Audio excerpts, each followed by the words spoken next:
Te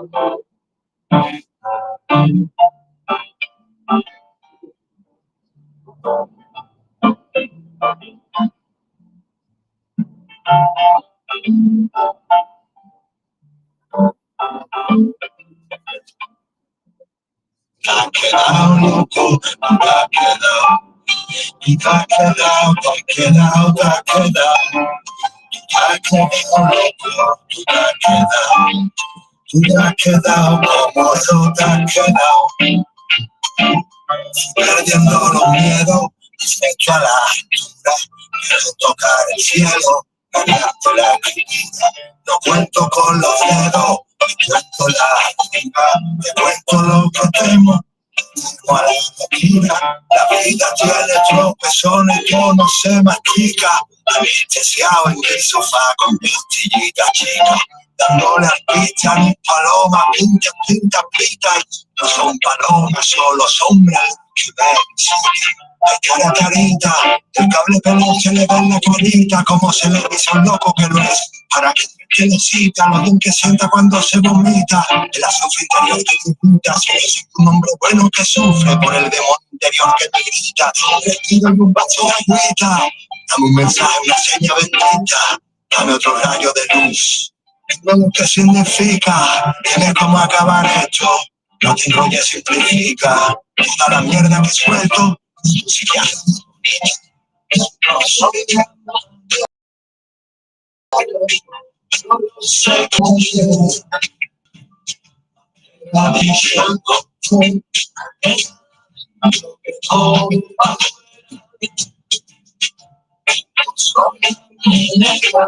primero sé que no soy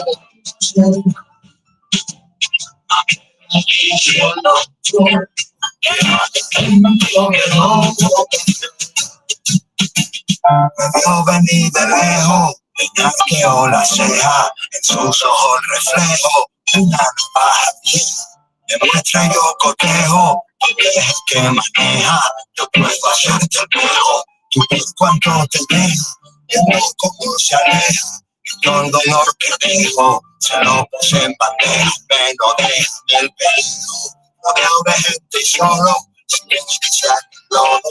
Es diferente cuando ya le has visto el diente al lobo, cuando trabajas con la mente no es que sufra el codo, y de repente una mochila como la del globo. Ahí dentro cabe mucho daño, yo lo tengo todo, debe pesar como el anillo que cargaba Frodo. Cólera, tifo, malaria, lleva enredado en el cuello la zona cesárea, no voy a tomar ya más droga, y es necesaria como de forma en las canciones que cambian la moda. Si no te mola barba de nostalgia que tú te has quedado, llamar loco que te has quedado, loco, tú te has quedado, tú te has quedado, te has quedado, te has quedado, tú te has quedado, loco, tú te has quedado, tú te has quedado como yo te has quedado. No son, yo sé que no son tan buenos. Me ha dicho el doctor no va no son los negros, yo sé que no son.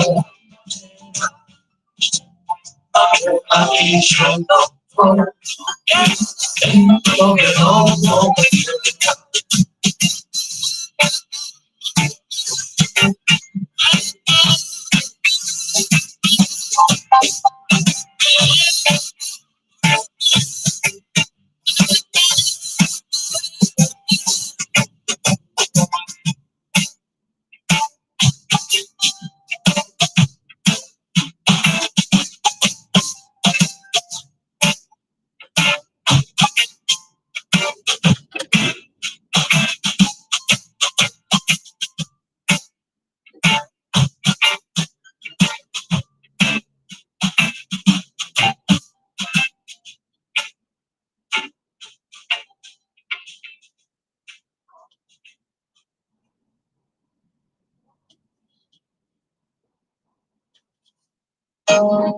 Nadie feliz para siempre. Aprovecha tu presente. Felicidad intermitente. You.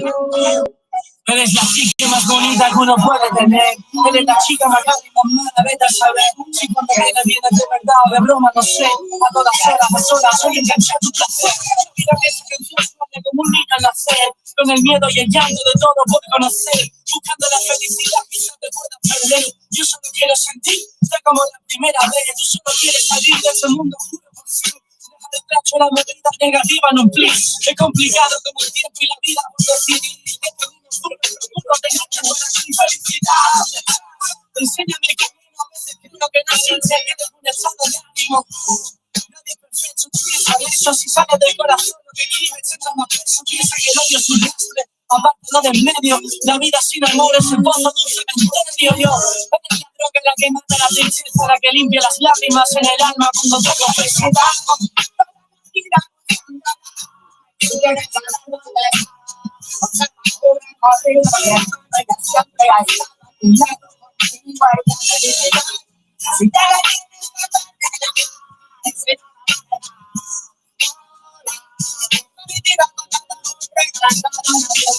Felicidad, vente para acá que yo te canto. Hay quien no es feliz con 100 millones en el banco. Se nota la cara de actitud. Cuando uno está feliz, se le enciende la luz. A veces la razón no sirve, no funciona, no sucede. Hay personas que nunca se olvidan porque el corazón no quiere. La sonrisa de una madre es felicidad. La vida mejor, sin prisa, el positivismo se guisa. Trabaja cada día para ser feliz. Difícil de conseguir, ahí está la meta free. Dale amor a tus amigos y a tus enemigos, sí. No te vayas a la cama con rencor, déjalo fluir. Se portaron mal contigo, no seas vengativo. El olvido y el perdón son el mayor castigo. Tu novia te dejó, sálguete del aire, que el amor se acabó. Lo que no quieras engañarme, lo que no se suelta en lágrimas, se va con los suspiros. Yo solo suelto un te quiero cuando el corazón me obliga, digo ¡pum! Felicidad es mi gente, aprovecho mi presente, nadie es feliz para siempre. Para la vida.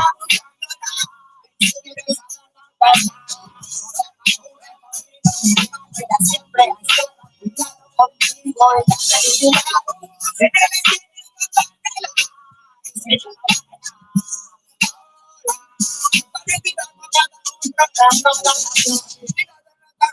Un rayo de sol, después de la vida ya recibí bendición. Vivir lejos de nadie más cerca de la felicidad. Es tremenda sensación porque la vida con felicidad es más intensa. Felicidad está mayor, mucho más que otro que siempre está conmigo. Si quieres hablar, ella siempre ha estado a tu lado contigo en la felicidad. Si te la quieres,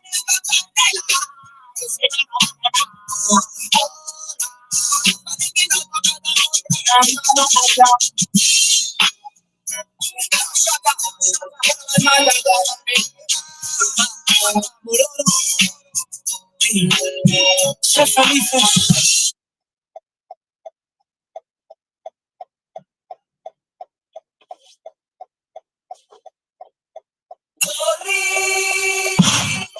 Yo, this your boy Alpha.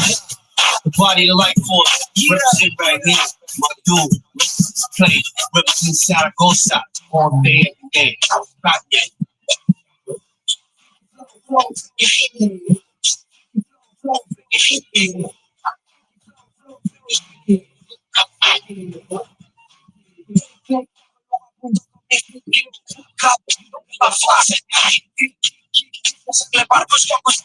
Soy como Hash, soy como Bochi. Bueno, picnic, con el camino de rock, ya que tengo un tiki-tiki, con el pic-pic, vaya de tu técnica, que suelo dejar el feliz, 500 MCs es big, six, pico mi clip, mi clip, casi click, tú, ve la parada, no soy un rey de 4 horas, yo soy el service, mis mickeys como la Barbies, como los paquetes con sus Barbies y sus Barbies, sus Barbies, paleolític, suelo pillar el micro y hago líticamente chic, malos nick, no soy tan freak, metafísica, filosofía, vital, líricamente geek, con proteína, oye, me es la mina, pico el chip, trip, puedes flipar en un videoclip con un chip, strip, técnicamente escribir rip, de que tengo un Como triqui, no como y algún payaso como Miliki con Ricky, que viste de líquido, cual Martin Ricky. No way, my finger the sticky.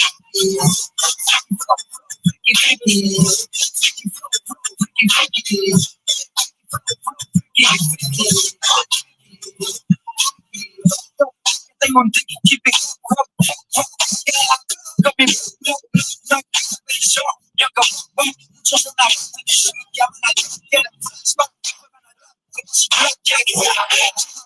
como si fuera un político.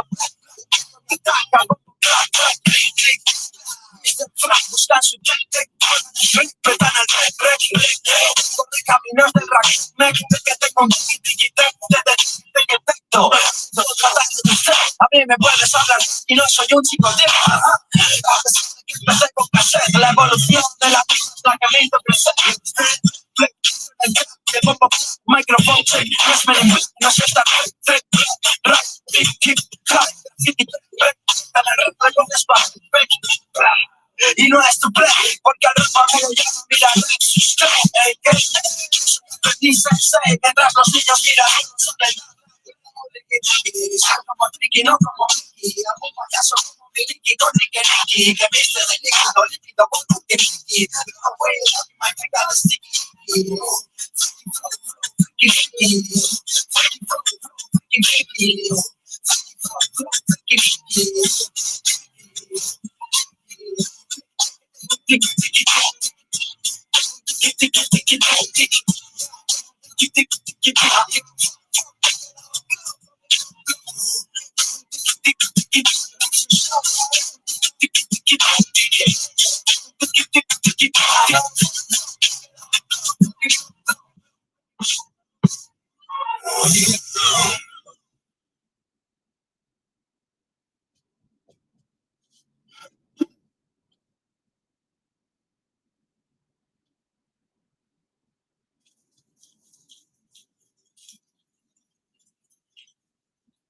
La lluvia,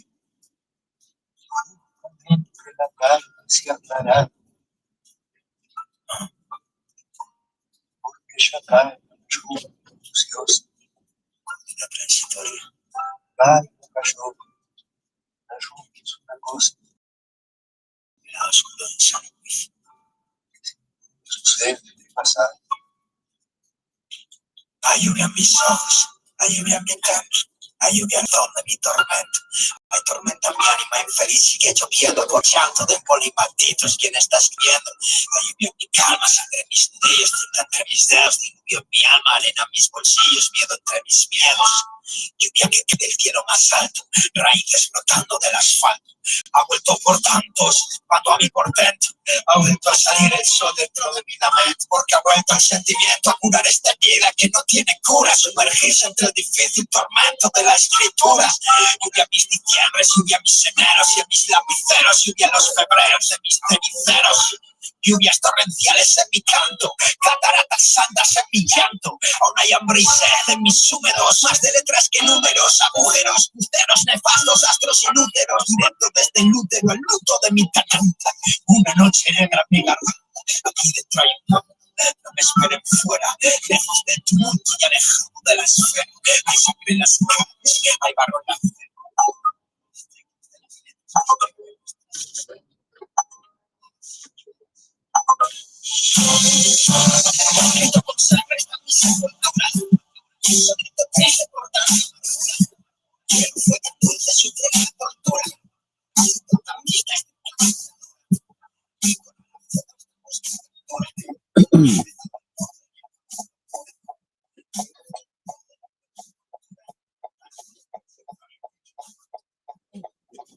Morning, Sammy.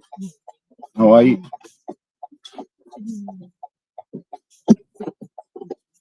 Terminal 2.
Thank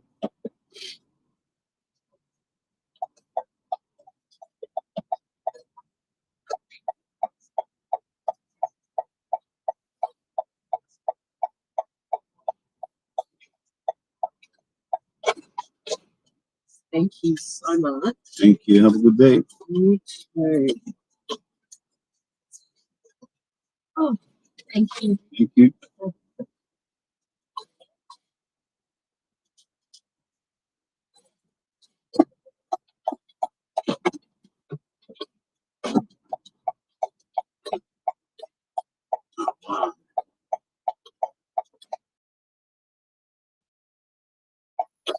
$5. One more and I can afford it.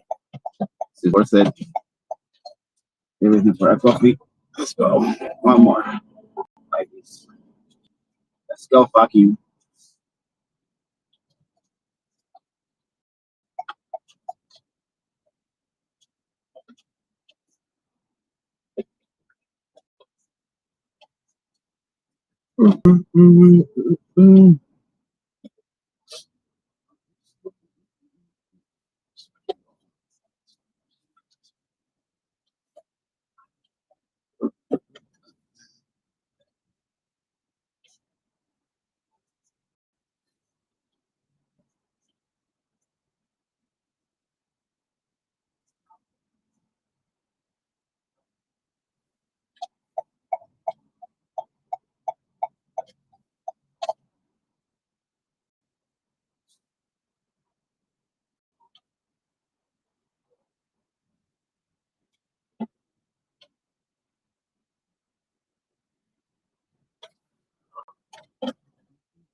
$5.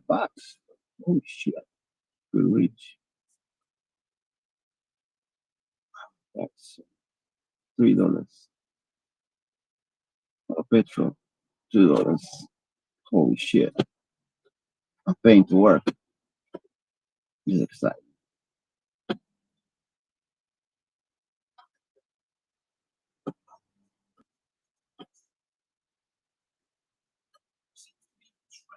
Emerging from the European Union recently, where they just basically are trying to get rid of everything that is not being made in the EU. And this also means software, and this generally means Microsoft products are being phased out by individual municipalities or federal states or organizations. This is the current geopolitical situation, and I wanted to explore all the things that have been done to move away from Microsoft, why it matters, but also why it could still very much completely fail and result in a whole big pile of nothing. But if it does result in something, it could very well prop up Linux and open source immensely. So let's talk about all of this, and let's talk about our sponsor. This video is sponsored by Squarespace. It's your which is basically some form of military police, is already relying on Ubuntu. They're using what they call Gens Ubuntu for Gendarmerie Ubuntu, which is basically just when it's being kept up to date. My stepfather is actually using it and asked me to put Ubuntu on his own personal computer because he knows how it works, which is another pretty big move. There are a lot of gendarmes in France. Now, of course, not all of these transitions that happened in the past stuck or worked. For example, back in 2003, Munich decided to ditch Windows to go with Linux, with their own Linux distro called Linux, probably Mux for Munich. They moved 14,000 PCs from Windows to Linux and stuck with that for about 10 years, after which they decided to go back to Microsoft because the costs were just too high. And all of these changes that we're seeing in the EU currently could suffer the same fate, except there are some indications that now is a better time to try and do this transition. So let's talk about why this is actually happening, why this could work, and why it could still fail. So why is this all happening? And I'm going to talk about the EU here, but it's not just the EU. A lot of other countries in the world are already moving away from Microsoft, whether it be North Korea, China working on their own Linux systems. You have India, who is a big user of Linux as well. A lot of other countries are also doing the same or have done the same in the past. But I'm going to focus on the EU because this is where this transition seems to be accelerating. So why is the EU trying to ditch Microsoft products? I think it's basically just the geopolitical context. The EU and the US used to be pretty close friends. We traded with each other, we kind of liked each other, we aligned our policies with each other, but this is starting to break down. The current US government really does not like the EU, and the EU really does not like that the US doesn't like us. And so we're starting to realize that maybe having all of our technology depend on one single government that can change pretty quickly and change pretty radically is not a good idea. So plenty of municipalities and cities and governments are starting to look at alternative options. The issue is we do not have big proprietary tech companies in the EU, nothing comparable to Microsoft, Google, or Apple. We simply never built those because there was no reason to. Because the stuff we could buy from US-based companies worked for people. There were tons of issues, and all of us Linux users know about those problems. But for governments and organizations, it was just the all-in-one package. You can sign up, you can buy, they will install it for you. Everyone knows how it works. It's just the easy solution. But now, if something happens with the US and they decide to force Microsoft to shut down all the services for EU countries, we're left without any kind of technological infrastructure at all, which is obviously disastrous. This was never something EU countries could ever envision, but now it starts to become kind of a potentiality, and so everyone is kind of scared about this, which is why some places are starting to move away from Microsoft products. The thing is, since we don't have a local EU-made technological champion, the only real alternative is open source solutions. Thus, Linux, LibreOffice, OnlyOffice, maybe Mattermost for discussion, maybe GistC Meet for Visio, maybe Nextcloud for everything cloud related. Those are the solutions we do have access to. Some of them might be developed in the US as well, but they are open source. And so if you want to have digital sovereignty over your software stack, you actually can. And we do have companies based in the EU offering Linux distros, like, for example, SUSE, which is based in Germany, although it might belong to a US-based company now. I'm not sure the buys and sells. I stuck to the Novell kind of era, but maybe things have changed drastically since then. So that's the first reason, digital sovereignty. EU wants to have control over their software stack. And people are slowly realizing this. There is no coordinated EU effort to try and transition all member countries to the same stack managed by the EU or anything, but there are plenty of options, alternatives, and propositions. The second big thing is cost. Microsoft has updated their cost policy quite a bit. Things are now super expensive, which is what happens when you have a monopoly, when everyone uses Microsoft Office and Google Docs is basically the thing students use, but companies mostly rely on Microsoft Office because, let's be honest, if you need Excel, Google Sheets is not cutting it at all.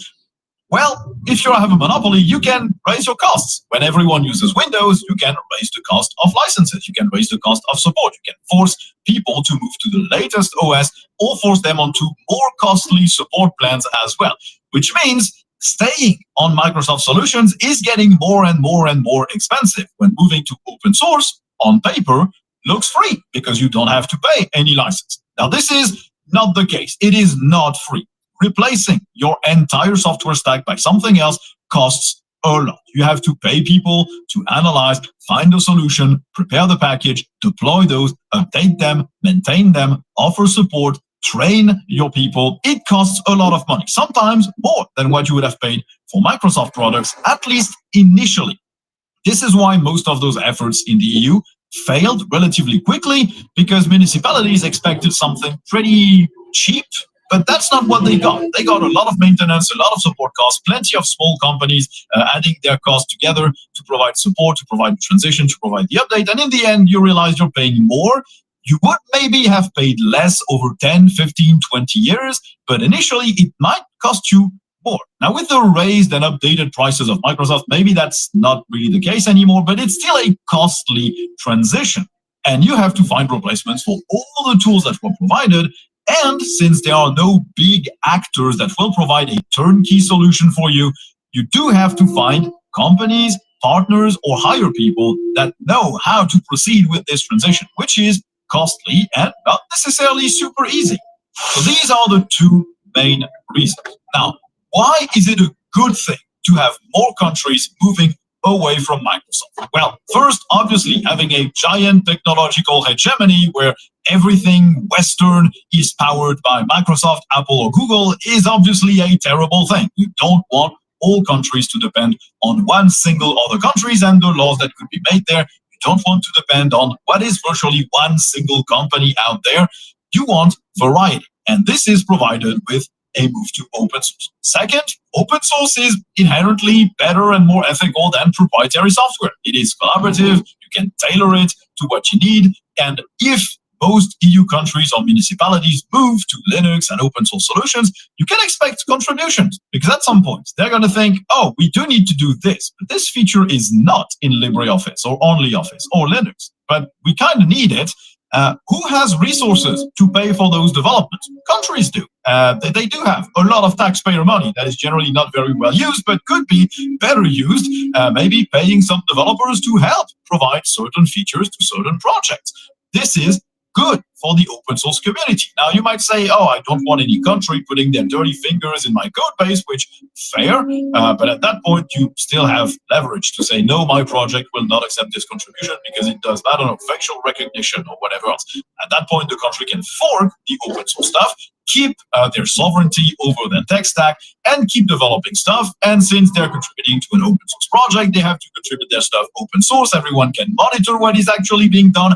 It's good for everyone involved. Even if it is a nefarious feature, it's still pretty good to see what is being developed and how it works. The other good side effect is if countries, entire countries, move to Linux, to open source, it probably means that people, when they go to school, will learn an official set of software provided for government employees and endorsed by the government. Meaning, if you're at school, you probably learn to use Linux, LibreOffice or OnlyOffice, Jitsi Meet, and whatever else. And when you trained on that, it means that when you arrive on the market, you're going to ask for your employer to use those things as well. You're going to want to use Linux, you're going to want to use LibreOffice or OnlyOffice, whatever else. This might take a lot of time to be implemented, but at some point, if this change starts at the bottom with school students, then this change is going to go back up all the way up to companies, because you can't force your entire new workforce to use tools that they never learned to use. It's going to be cheaper to provide them in the long run with something that they know how to use, rather than just force them to use Microsoft products and retrain them to use those things, which is, I think, again, a net positive for everyone, because it means open source and Linux puts their foot in the door. Now, of course, this is currently all wishful thinking. We've only seen some small initiatives here and there. A German federal state, an organization inside of France, one city inside of France, one Danish ministry. It's not like the entire country is moving to Linux and LibreOffice and the Nextcloud. This is still getting the ball rolling. We're seeing more and more of those initiatives. Now, whether these are knee-jerk reactions or an actual will to change how software is run in the EU, it is unclear. We don't really know. We'll only know in 10 or maybe 15 years. And this could all still fail. You can see Munich running Linux for 10 years and deciding to go back. Some people say that this is because Microsoft paid the executives or officials there to move back to Microsoft, which is entirely something Microsoft would have done, that's for sure. But we don't know. Maybe just their solution wasn't working. The thing is, Linux is in a much, much better place than it was back in 2003 or even 2013. LibreOffice, OnlyOffice are in much better places as well. These are tools that are ready. Using a web app on Linux works just as well as using a web app on Windows. For most people, LibreOffice or OnlyOffice, if you're trying to use it, it's going to do the exact same task that you wanted to do on Microsoft Office. This is a better place to try and implement that transition. It is absolutely in a much better state right now, Linux and as you can see, it's working. It's working flawlessly. Not because we needed new cables and stuff, but because we switched to Linux. So welcome to the very first Linux video I'm ever going to have made on this channel. I say ever going to have made because I might do some follow-ups to us trying out this box here that we built. But in all of the time that I have been doing YouTube, every of the time since August 26, 2012, I have never touched a Linux topic in my life. Why? Because you guys scare the shit mother. Enhance your professional monitor with the ViewSonic sRGB, 99% colors, HDR contrast, and align perfectly with Mac's industry-leading color performance. The VP27885K supports laptops, PCs, Macs, and more with Thunderbolt 4, USB-C, HDMI, DisplayPort, and USB inputs. If you're looking to increase your screen real estate for projects, click the link in the description for more. The last time I touched the Linux kernel was Ubuntu back in like 2010, 2011, somewhere around there. It's been a long time. That was back when I worked in a software development office and I was bored. I had a laptop up and was messing around in that, but I never got serious about it. So today's perspective is going to be a gaming system for Linux. Well, a gaming system built running Linux to kind of just see what it's like from a very beginner's perspective. Look, I am not versed in Linux. And what I'm going to ask of you guys, because I don't want to get aggressive with you down in the comments and start blocking people and stuff, you are going to probably have a different way to approach this. That's the thing with Linux being open source, is the fact that there is a bajillion different ways that you can do it. And yes, what is the old saying? You can tell the people that are running Arch because they'll tell you. You know how many of you told me you're running Arch in the comments of the video where we were running Bazite? Anyway, that's what we're doing today. We're running Bazite. It's a very easy install process, up and running very fast. It's pretty flawless. In fact, that's what got our stuff working back there. I spent another $100 and something bucks on cables I didn't need to spend. This is a system I built for that. So what I actually wanted to say before I started to say I don't want to get aggressive in the comments, if you have what you think is a better approach for this, please respectfully put it down in the comments, but include some information that's actually useful, not why did you go with Bazite and not yada yada, because guess what? That doesn't tell you anything. All that does is come off as a pedantic put down.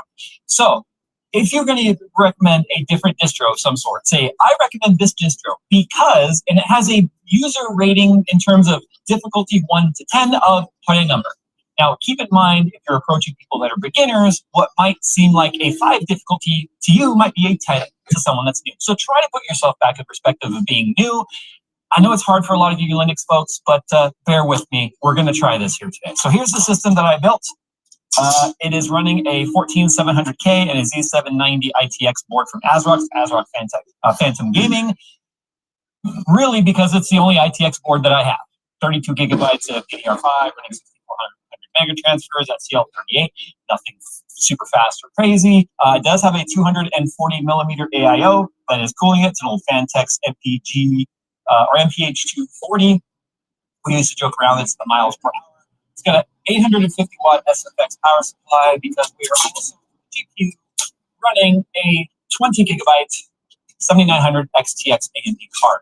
And the reason for that is Linux support for AMD graphics cards tends to be better than NVIDIA, although NVIDIA does seem to be improving in terms of the graphics support. I was just talking to Bazite because Phil actually went home after Keith's wall, Phil sent the stuff, and set himself up a dual boot laptop that runs Bazite as well, and he was playing Cyberpunk and other games and kind of doing some performance comparisons and stuff, and said everything appeared to be working. The LSS was working, ray tracing was working. Like, it was a pretty seamless experience. Like, he also set it up on his desktop, which is an RTX 4080 with a 13700K, and that was another flawless experience. In fact, if you're just in there playing the game and you hand the controls to someone and they're playing, they would never know they're playing with Linux. That's how seamless it is. Now, obviously, there's limitations to what you can do with Linux. Now, in terms of desktop and software support, you got to look at the individual software you want to run to see if it has Linux installed and the level of support that's going to be supported for the OS. But like, for instance, OBS does have, if you want to do live streaming, does have a Linux install. This, like, for instance, my Insta360 Link 2 camera that's got the gimbal and all that does have a driver and stuff that works, but it's unknown yet. That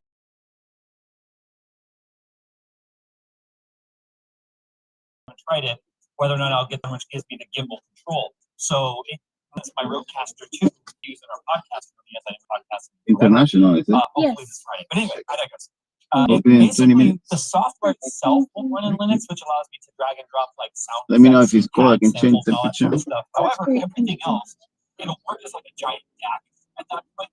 And that's okay for Linux if I don't care about the sound pads and stuff, programming them, because everything is actually controlled on board the Rodecaster. So all of the mixer and all of the compressors and all that stuff is built in. It doesn't need the software to run. However, what we do use the software for is when we record the audio and offload that into the software, which then transcodes it into an MP3 for us that we upload to Buzzsprout to then syndicate it to all of the podcasting services.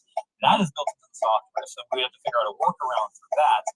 It's not impossible. It's just these kinds of things that you take on when you go into an open source OS like Linux or any of the million distros that are out there, which is all the native Windows. So kind of in a nutshell, for gaming, pretty good support. Content creation, we'll give it a middle thumb. Adobe and all that really isn't going to work on. However, DaVinci Resolve theoretically does. So we haven't tried it, but that's what we're reading. And then when it comes to like, there's a lot of other programs and stuff that just straight up aren't going to work on Linux at all. But fortunately, there's like OpenRGB and a lot of third-party support to actually be able to control like your RGB software and stuff. Or like Phil, for instance, has like the Razer Synapse stuff and other Razer devices and RGB devices that actually natively worked in Linux through a program called OpenRazer that works in Linux. So you're going to have your results and your mileage will vary. But like I said, we're using Gazite today. So we're going to set this up over here.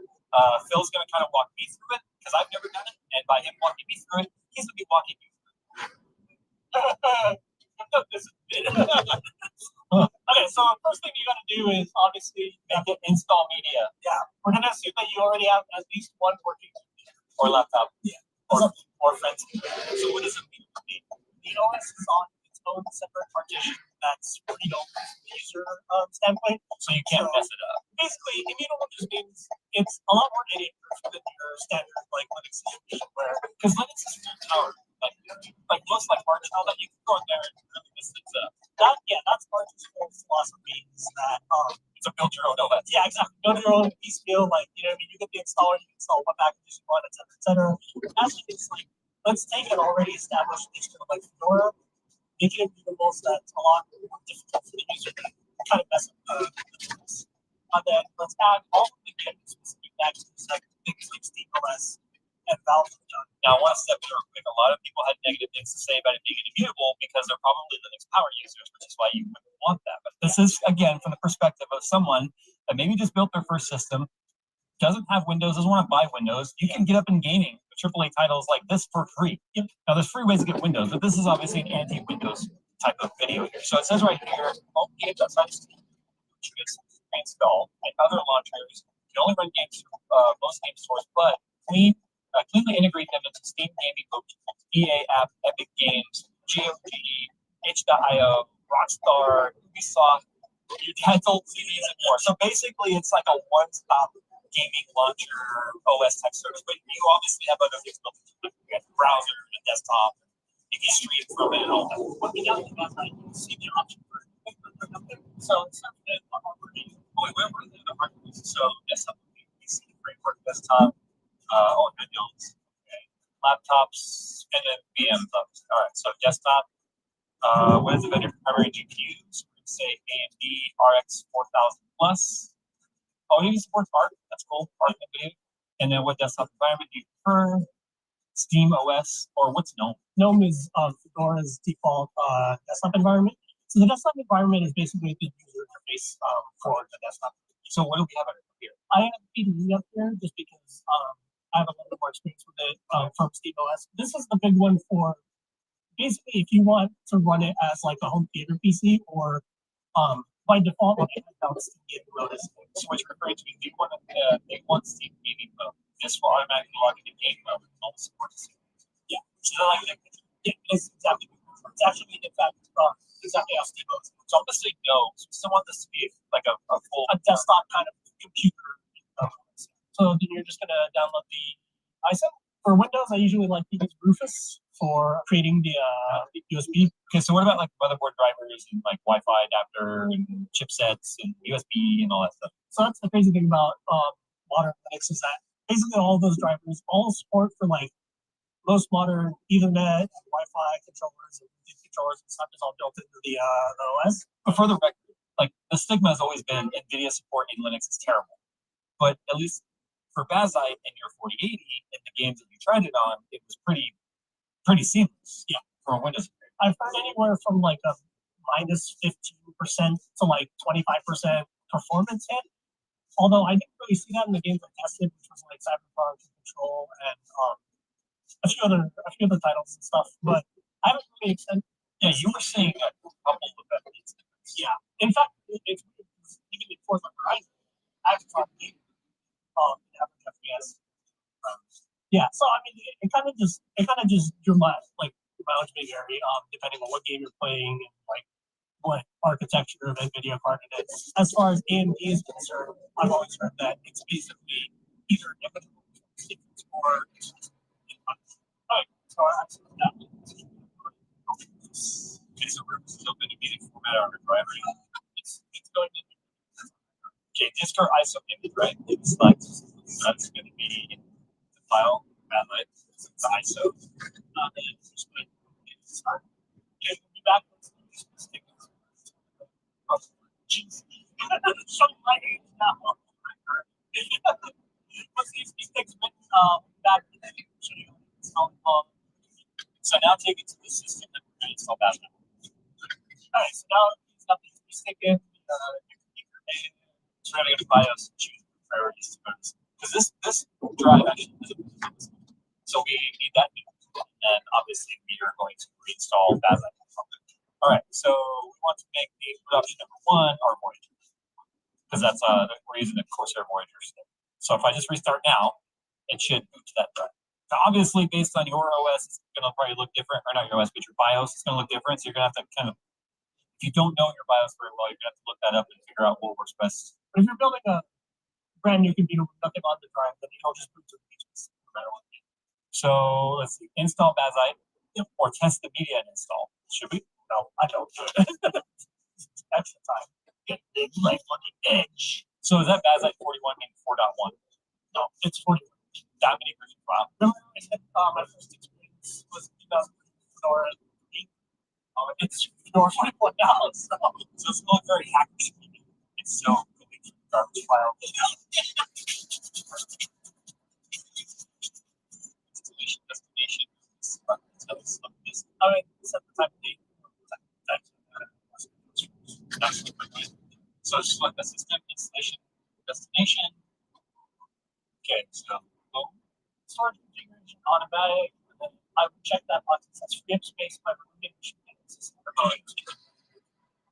So basically free up space by removing partitions. And done. I want to preserve these partitions. I have to delete all of them. Yeah. Delete. Space. And then one connect to how I point to right. And then use default password. I'm going to put it as far as choices. You can see all the Aspire stuff. Isn't that the paper cutting? Microsoft is no longer the business of making OS. The OS is nothing but a data mining. I'd love to know the real metrics on how much data Microsoft sells, how much money they make on the data versus the sales of. Basically, they make more money on the sale of the data, which means they should just make one free. So you're paying to be spider. That's done. So that's a ring system. And then take the drive out. I mean, it should automatically change the loader, I think, to this now, right? Yep. Lock management. That's lock. So this is for stuff. You can just this is a little bitty updating cards. What's a card?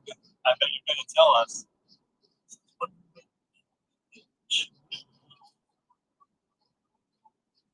Like a selector.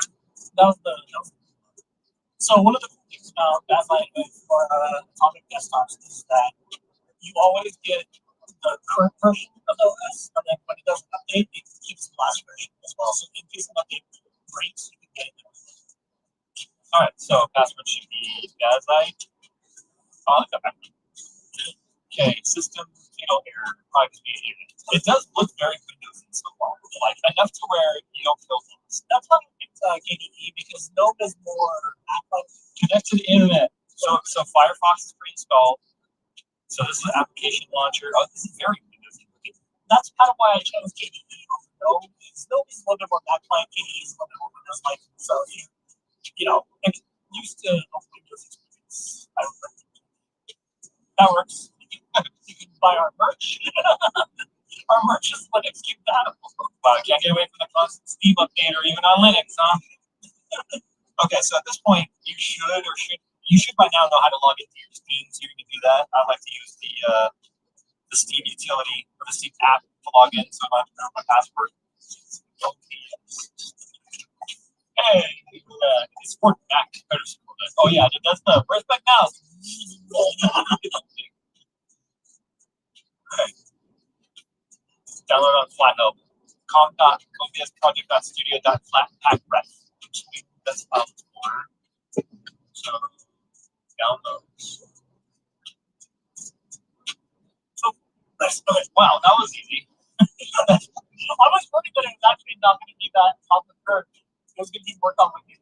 But what I'm doing is I'm just trying to see if that can showing me, can I navigate to something like, on Mac OS, I always feel lost. And I've used Mac for years.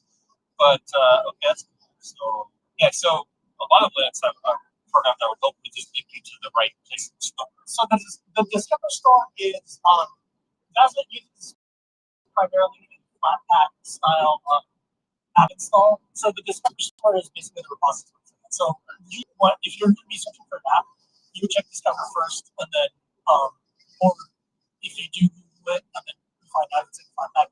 Okay, so here's everything installed here. So you can see there's also themes. So this would be a theme in this theme.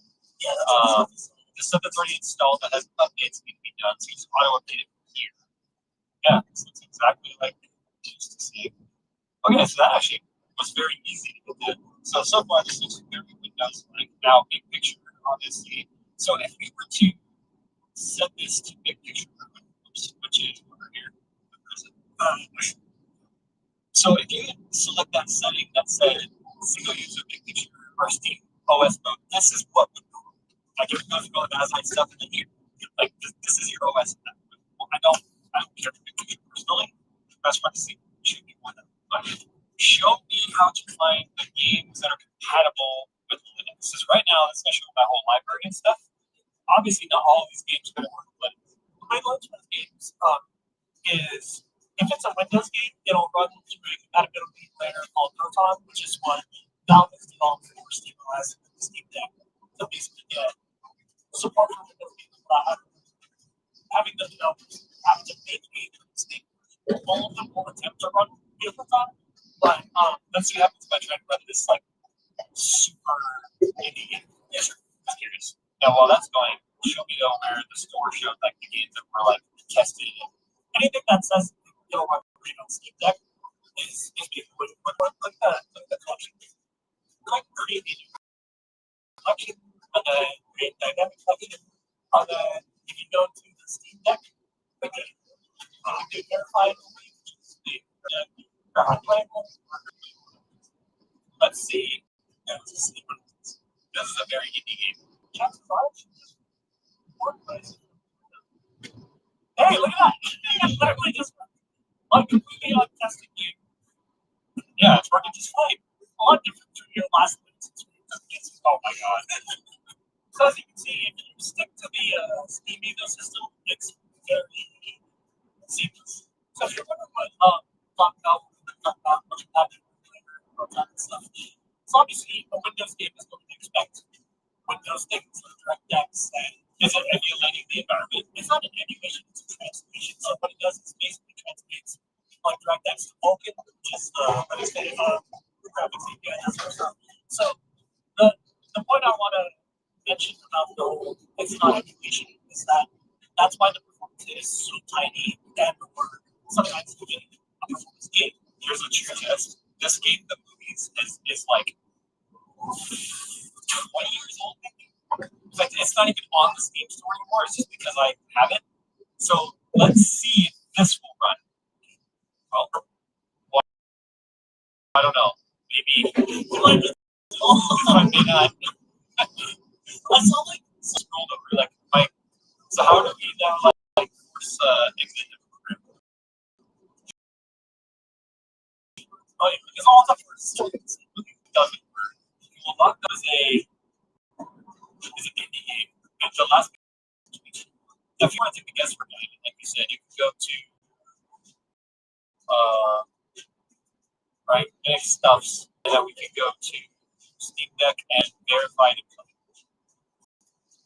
Right, that probably already has compatibility there.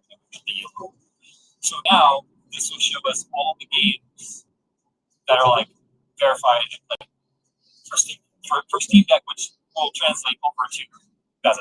All right, here we go. So the last one is an unknown game locked up. This is the last play today. Oh, there it goes. And that was an unknown. So just because it's not on the verified list doesn't mean it won't work. It just means obviously there's too many titles for them to have gone through and tested all of them, right? Yep. Plays this fine. Yeah, we're fine. Okay. Now the other launchers. All right. So if you're going to be running stuff off of Epic, GOG, or Amazon games, you're going to look for Heroic Games Launcher, which is called Heroic.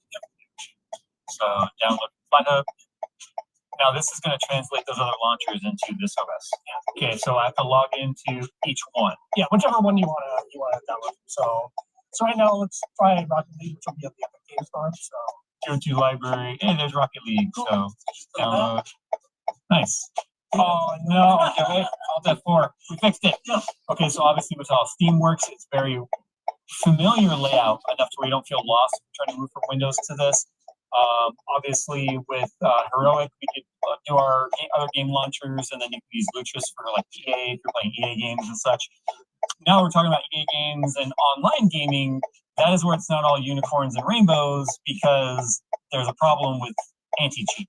basically, all of the big AAA multiplayer games, unfortunately, are just going to be a no-go because of the for the multiplayer aspect of it. If they have a single player version, you can play, but yeah, you can't play like Battlefield 2042 online.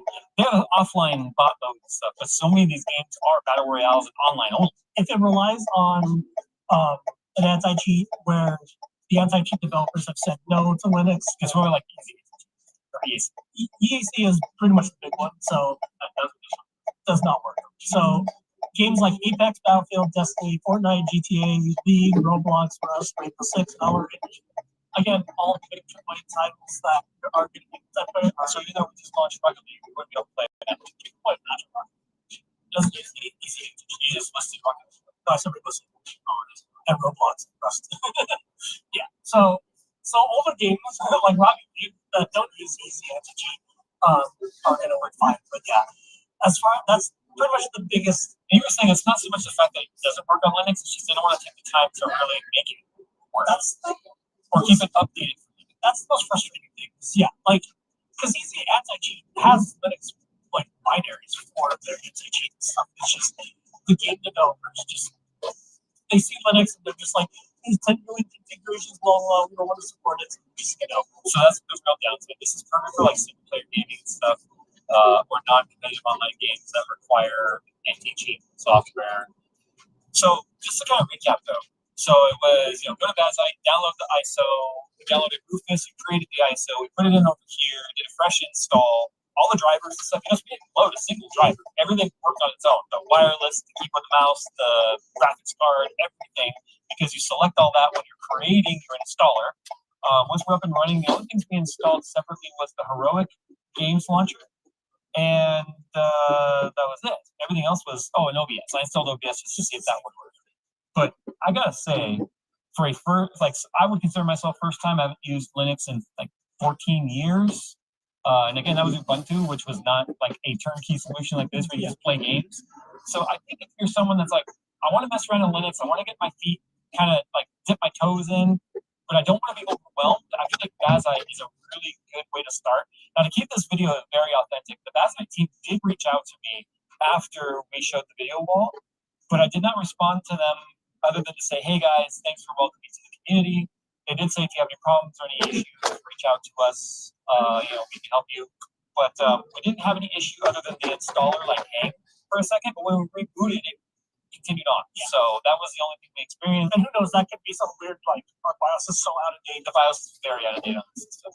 But and then as you can see, we're up and running as long as you know your logins to your stuff. So it was actually very simple. Now, I am very aware for all of you Linux elitists, which is so funny to say, that this is such a locked down, simplified version of what Linux can be. Linux can be as basic as this, or as complex as you want to make it. That's what is an open source OS. That's what that's all about. And that's where, like you were saying, with Arch and other kernels and other distros, how you build your own OS based on the things you want to, plug and play in there. And that's the thing. You can go from this to that, or you can add another drive or partition and have multiple distros that you can go into. So if you want to start tinkering, this is a really good place to start. I mean, I think just the big concept is that, as you saw, there's just no broken. There's no necking. There's no blah blah blah. Watch. If you go to, it really makes me wish 3D Mark worked on here. I'd love to know what the. I know that's another one big thing that I noticed is 3D Mark doesn't work. So you go to system settings, and then you go to scroll down to software is by default. If you click notifications, to never buy a coffee. Why does it never do that? Because let me continue to update the way they steal your data. Update the spyware. Yeah. All right. Well, time to go, guys. I understand this was just a scratching the surface level of Linux. I prefaced that at the beginning of this video, and that's where I said, if you guys, I would love to know where you diehard Power Linux users feel the next logical leap from Bazite would be for somebody that wants to start playing around. So like I said, please list down below, if you're going to comment, keep it constructive and keep it useful. Say what distro you recommend, why, and its average user difficulty rating would be.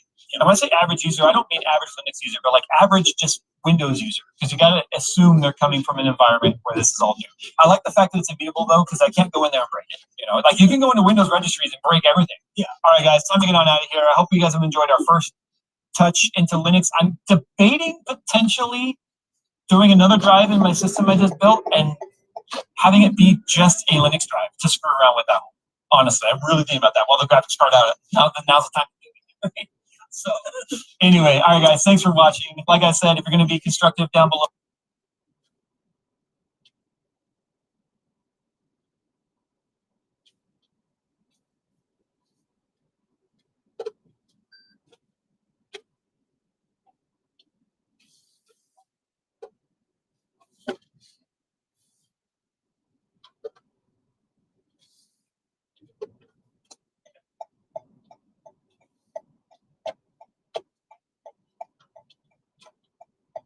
Well, the global south is where I source my hope these days. Not here, not in the United States. Let me be frank with this. I take my hat off to the young people, particularly, but not only young, to young people, to Jewish comrades who went out on the streets, who demonstrated for Palestine, who were beaten up by police, who were arrested, who were harassed, who lost their jobs. Many people lost their jobs. I have colleagues of mine in Germany from our party, Mara 25, they have lost their jobs. I take my hat off to them.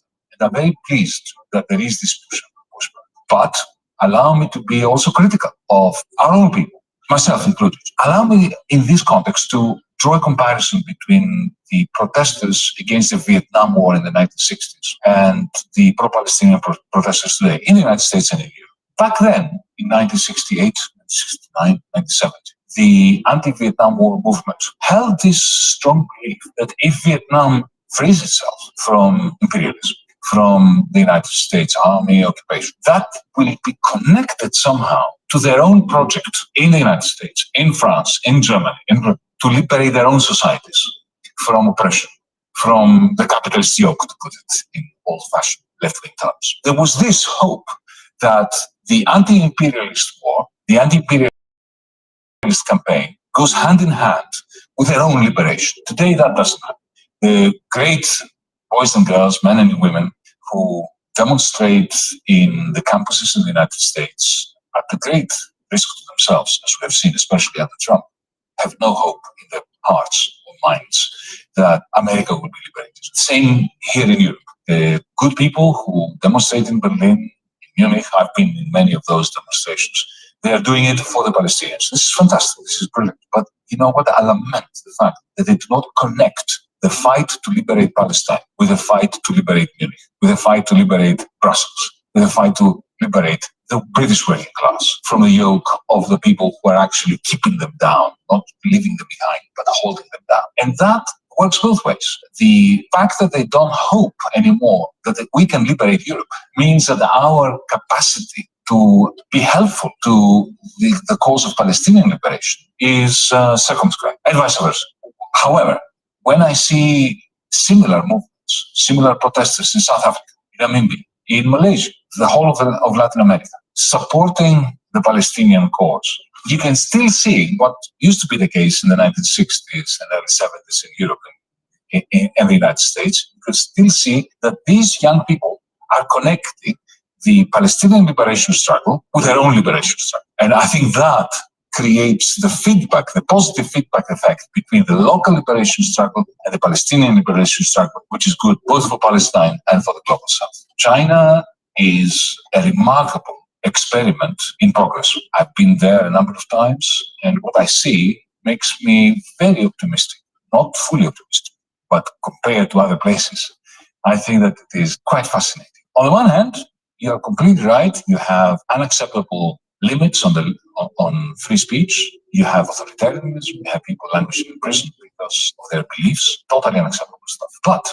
at the same time, if you go into any municipality in Shanghai, in Shenzhen, in Guangzhou, in Beijing, you enter the municipality building, which I mean, these huge cities, the building is very large. And there are all these conference rooms, and you see there boisterous debates happening between citizens assemblies, within citizen assemblies. So there is an absolutely frenetic, boisterous local democracy happening in China, which is unheard of in Europe. And they do write legislation that governs their lives in the municipality. So at the level of the municipality and the region, there is a lot more democracy in China today than there is in Europe or in the United States for that matter. Similarly, in the same sense, you have housing, which is increasingly socialized after 20 years of privatization.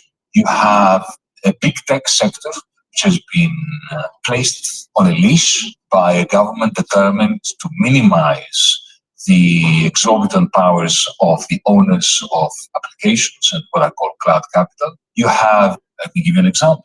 They did away with private schooling, and now you have a return of a remarkable public schooling system. There are huge clashes. I talk to people in China, and the diversity of opinion is greater than it is in the United States or in Europe. So if you add to that the fact that China, while very large and wanting to be influential, is not an imperialist power. They have not started a single war in the last 40 years, unlike the United States, unlike the Europeans. And they really don't want to do that which the Soviet Communist Party used to want to do, which is to determine who's going to be the president of Afghanistan and who should lead Ethiopia. The Chinese are really not interested in being interventionists at all in that sense. Their relationship with the rest of the global South seems to be a very healthy one and a very open-minded one. Maybe sometimes too open-minded, in the sense that they will not criticize dictatorial regimes because they don't want to be at all interventionist. But what I see with BRICS Pay and the various attempts to create a monetary infrastructure that will give an opportunity to the rest of the global South to transact without going through the Federal Reserve, without being under the thumb of the United States imperialist forces and institutions. This is all a source of encouragement. And I think that the rest of the global South can and should take advantage of the facilities that the Chinese are making available to them. What do you think drives this liberal blind spot? A mixture of stupidity and nastiness. Because let's face it, as you said, the genocide has been financed and armed by Biden, by the Democrats, by the German government, by the French government, by the Italian government, by the European Union. The liberal establishment is primarily responsible for the genocide of the Palestinians. Have been for yonks now. They wax lyrical about the two-state solution. If you push them about their complicity to the genocide, that is the liberals, centrists, they say, yeah, but we support the two-state solution. Well, this is simply something they say in order to cover up for their complicity in the genocide, because they are arming the man who has spent his whole life, that is Netanyahu, destroying any possibility of a two-state solution. And while arming him to destroy the possibility of a two-state solution, the liberal centrists in the United States and the European Union have been proclaiming the two-state solution. And I hope this is not taken out of context. I prefer Trump, because Trump says, okay, now what is the logic of arming Netanyahu? That he's going to kill every Palestinian there is, or expel them, the ones who have survived and haven't died of bullet wounds or drone attacks or starvation or thirst. So what happens then? We have a big empty land in Gaza. Okay, I'm going to take it over and I'm going to build my Trump land there. And I am going to celebrate this with my friend Netanyahu. He's far more honest and logically coherent than all these supposedly nice, sweet centrists who've been talking about a two-state solution, but have been complicit in the total annihilation of any chance of a two-state solution. The Americans use their trade deficit, the American ruling class, not the people of America, who suffer just as much as the rest of the world from this transformation of the United States to a deficit country. The American trade deficit, which Trump talks about now as something that he needs to shrink. But nevertheless, the American trade deficit, by growing, it operated like a huge vacuum cleaner that was sucking into the United States the net exports of Germany, of Japan, of Southeast Asia, and later of China. And who was paying for this deficit? Well, the capitalists from these countries, France, Germany, Japan, China, Korea, and so on, they sent their dollars that they were making from the United States market because of the US trade deficit they were making, they were sending it back to the United States to finance the American state, the American army, American finance, and American real estate. So between the 1970s and 2008, that was the model of American hegemony. That was the globalization. What people refer to as globalization, that's what it was. It was the American ruling class turning itself into a rentier class, using the trade deficit to keep the rest of the world's capitalists going, while the rest of the world's capitalists sending their loot back to New York. On the back tsunami of money that was going back to New York, the Wall Street bankers built up these humongous derivatives, those toxic financial products that Warren Buffett once described as weapons of mass financial destruction. And those exploded in 2008. And the whole thing nearly died. American capitalism and global capitalism was saved by two forces, or two institutions, if you want. China, that upped the ante, that increased production and invested massively to prop up the global system, and by the Federal Reserve, the central banks, Bank of America, and all the other European central banks, and the Central Bank of Japan, minted $35 trillion in order to save capital. But, when you combine this huge flow of money, printed money, with austerity for the majority of people in America, in Europe, this combination of austerity and huge quantities of money, it operates like cortisone, the cancer patient. It makes you feel the patient feels more appetite, reasonably well, but the cancer is doing its nasty business underneath the skin. And after 15 years of this, since 2008, with Obama and the Democrats totally betraying the people that entrusted them, voted them in, essentially that was the reason why Trumpism was created. Therefore, this stagnating capitalism after 2008, aided and abetted by the rise of a new form of capital in big tech, which I call cloud capital that lives in the cloud, the proverbial cloud. It's not the cloud, it's on Earth. It's the oceans, optic fiber cables, iPads, mobile phones, cell towers, algorithms, AI, bots, and all that. All this has spelled the end of what we knew as capitalism. This is what I said in my last book. We have a new system in mind. Capitalism. The stage after capitalism is far worse than capitalism. And it is a system which produces political fragmentation. It has fewer capacities to replicate itself than capitalism had.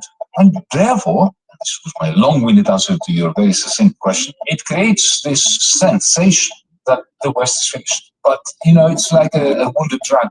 The more wounded it is, the more it thrashes around about, and the more dangerous it is for the people living within the West and primarily the people of the global South. Trump has a team around him. He's a frontman. So there's Scott Bessent, the Treasury Secretary, similarly to John Connolly, who was the Treasury Secretary of Nixon. He's got Stephen Miran behind him. He's got a number of people who know exactly what they're doing. And if you read what they're saying, for them, tariffs are just a tool. They're a means to an end. They're not the essence of it. as far as they're concerned. And I think that Trump also thinks that. The intention is to bring them down at some point. The project of the Trump team, the purpose and the intention of the Trump shock, which, as I said, is an attempt to revive the Nixon shock 50 years ago. They are very clear on what they want. They want to devalue the dollar while maintaining the dollar's dominance. Now, that sounds like a contradiction, but it is not, because Nixon did that. Nixon devalued the dollar massively in 1971 after the 15th of August 1971, massive devaluation of the dollar. But through devaluing it, he created the circumstances for the dollar to become more hegemonic and more dominant as the world's currency than ever. Now, the Trump team, fearful, they worry that the dollar may lose its hegemony. And what they want to do is they want to bring its value down in relation to its exchange rate vis-a-vis pound, the yen, the won, the euro, and so on. They want to bring it down by around 30%, while at the same time forcing those foreigners who have lots of dollars, whether they are central banks, privateers, to sell their dollars, but not to buy the won, the Chinese currency, not to buy the yen, the Japanese currency, not to buy the euro to maintain their hegemony. So is this plan going to work? I don't know. Who knows?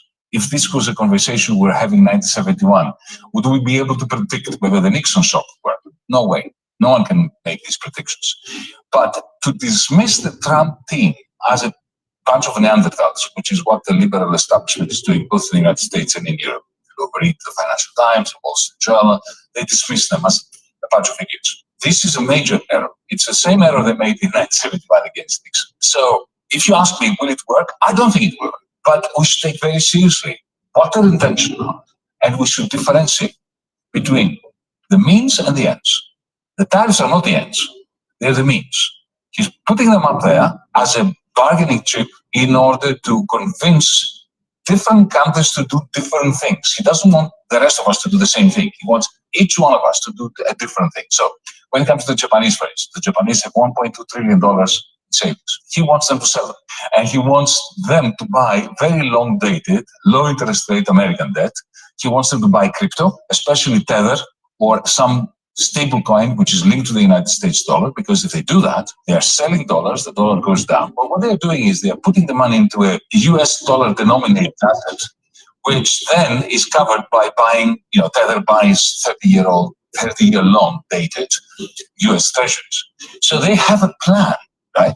Who doesn't have a plan?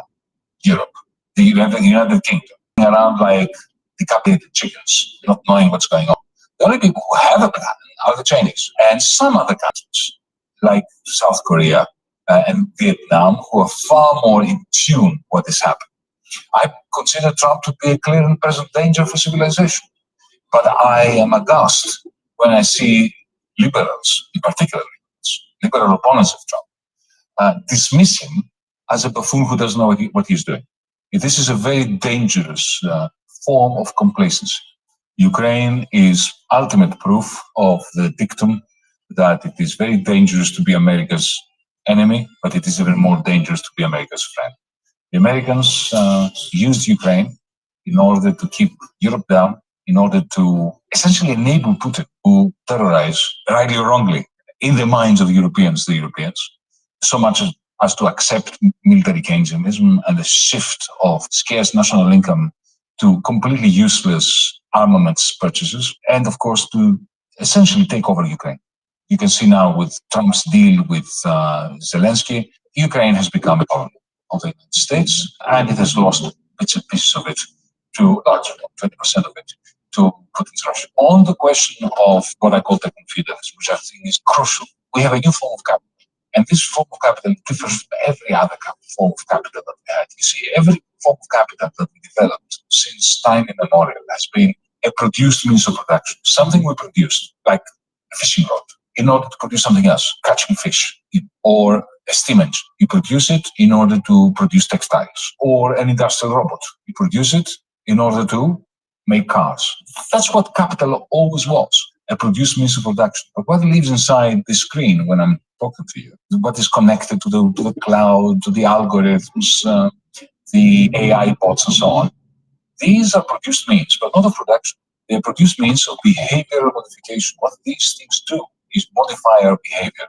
And anyone who owns this, what I call cloud capital, has direct power over us. And that is an exorbitant power. power that Henry Ford never had, Rupert Murdoch never had, no dictator ever had. And what it does, it replaces markets with these digital fiefdoms or cloud fiefdoms, like Amazon, like Uber.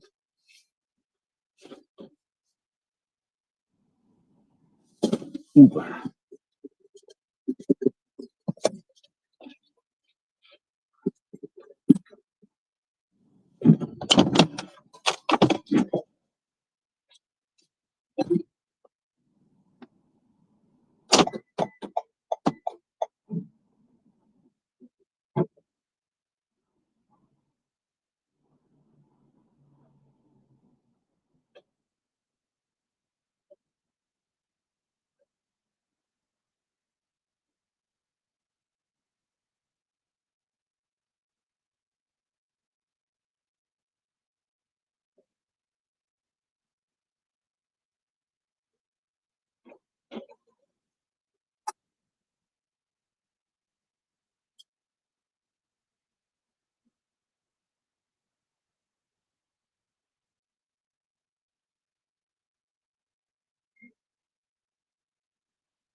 $50 out. Taken on $50. And we make Which are not markets, they look like markets. And they replace profits with rents.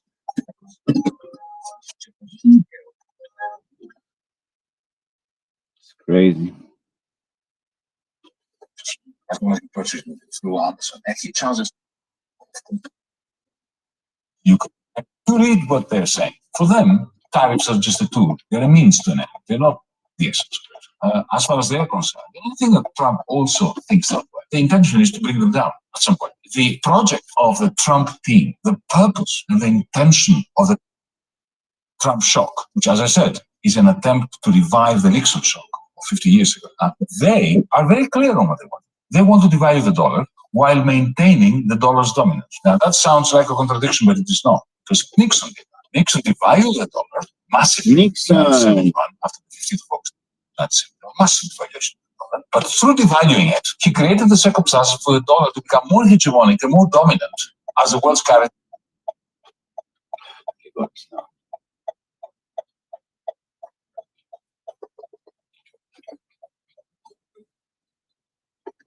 So the past couple of weeks, I've completely de-Googled. Wait a minute, is this real? I don't use any of Google's so-called free services. PewDiePie is done with Google. PewDiePie is a privacy advocate. Now, this all started because of privacy concerns. Being tracked with literally everything I do just feels kind of odd. I'm really happy to see this development. It came out after Felix started building his own computer, and then he installed Linux on it, and he absolutely fell in love with the whole world of open source and Linux itself. And now he seems to be going yet another step further with this whole journey and realizing that the importance of open source is not just for the freedom to install whatever you want to and modify your gadgets, but it's to also protect your fundamental human and digital rights, such as your right to privacy, which is being violated by literally every single proprietary and centralized service out there. And I'm very happy to see that PewDiePie is now making these videos about this, because he's doing this important advocacy for the stuff that we privacy advocates have always been struggling to get out there, to get to the normal, regular people. I've been doing this on my channel since like 2016, right? And I realized that a lot of my points probably doesn't require. Like, I try to get to as many people as possible. Get even the movie, which is why I'm on YouTube. But the YouTube algorithm works in a way that it does not really open you up to the outside of your bubble, to new communities. So it was really frustrating to see that I cannot actually reach the masses as widely as it is needed. So now with PewDiePie, one of the biggest channels out there, proactively promoting and going out of its way to actually promote Linux, open source, and now privacy is a massive win for all of our communities. Now I have a lot of things to say about what this video, PewDiePie being Google, about, and I have a lot of my own suggestions about what we can do with your privacy set. I admire what Felix is doing here because he's going this self-hosted I'm my own boss route, which is valid and it's absolutely amazing. However, not everybody is really willing to go that route, and because Felix is also making this point that it is critical to your privacy, I want to build up on the strategy that is showing to his audience. And if you still love on this video, I want to help you find maybe easier ways that you can achieve the same level of privacy protection that Felix is doing with his easily Friday. So right off the bat, Felix started with Everyone flying today. Yep. Airport busy. Going there should be fine. Once we hit the terminal is when it gets a bit interesting. But it's not bad. I've seen it worse. Let me know if it's cold. I can change it. Yeah, sorry, I feel a bit cold. Yeah. But it's not good. Yeah, put a bit. Because it is. Yeah, I went outside. Freezing.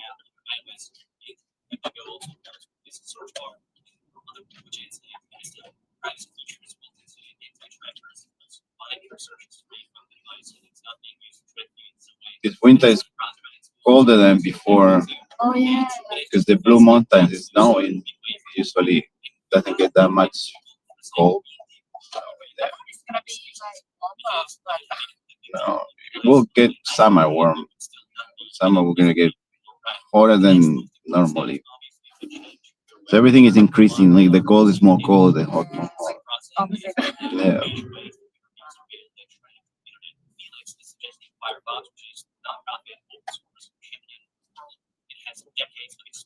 Firefox is really good, although Firefox really does have some problems with development, mostly in terms of their security features. Unfortunately, and this has been proven to be the case, Firefox is not as secure as Chromium-based browsers. Now, everybody knows Google Chrome, and hopefully everybody knows that Google Chrome is bad for your privacy because it's a product proprietary, has spying activities, so you need something else. Unfortunately, you can take what is great about Google Chrome, which is the open source Chromium engine, and have it on a different web browser, which is, for instance, on Graphene OS, which is a phone that Felix mentions in his video. You can actually use Vanadium, which is ultra secure and also very private web browser. If you don't have Graphene OS, you can also use something like Brave browser, which comes with its own privacy enhancement features that are not found elsewhere. It's also stripped off of the Google tracking that's built into Chrome.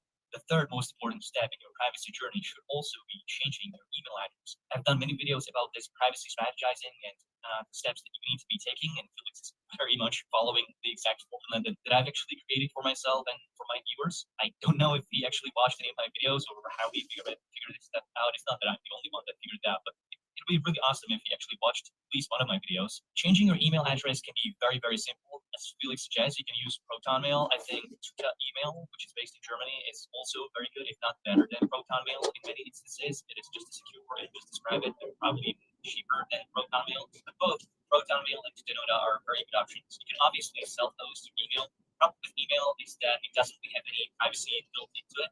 So if you were just messaging anyone from outside of Proton, from outside of Tutanota, the content of the messages is not going to be encrypted unless you go out of your way to exchange PGP keys and all that stuff, which is complicated mess of things where everything can go wrong if you just make one mistake. The benefit of using something like Proton Mail and Tutanota is that neither of these providers are going to be using your inbox to spy on you, monetize you, or target you with ads. So while you have the Proton Mail and Tutanota encrypted in themselves, the bigger benefit that I see in these email providers is that when you install them on your phone or use them on your laptop or wherever, they're not actually like following you around the web, tracking your activity across apps as Google is, for instance, doing, as Google has Gmail giving up emails to Google, also giving up all of your other activity to different apps and websites that have nothing to do with Google on the surface. But behind the scenes, there is Google Analytics, tracking pixels, tracking code that these developers have put in there, and Google is just spying on your information that way. The next step that Felix is going for is to use a Graphene OS device.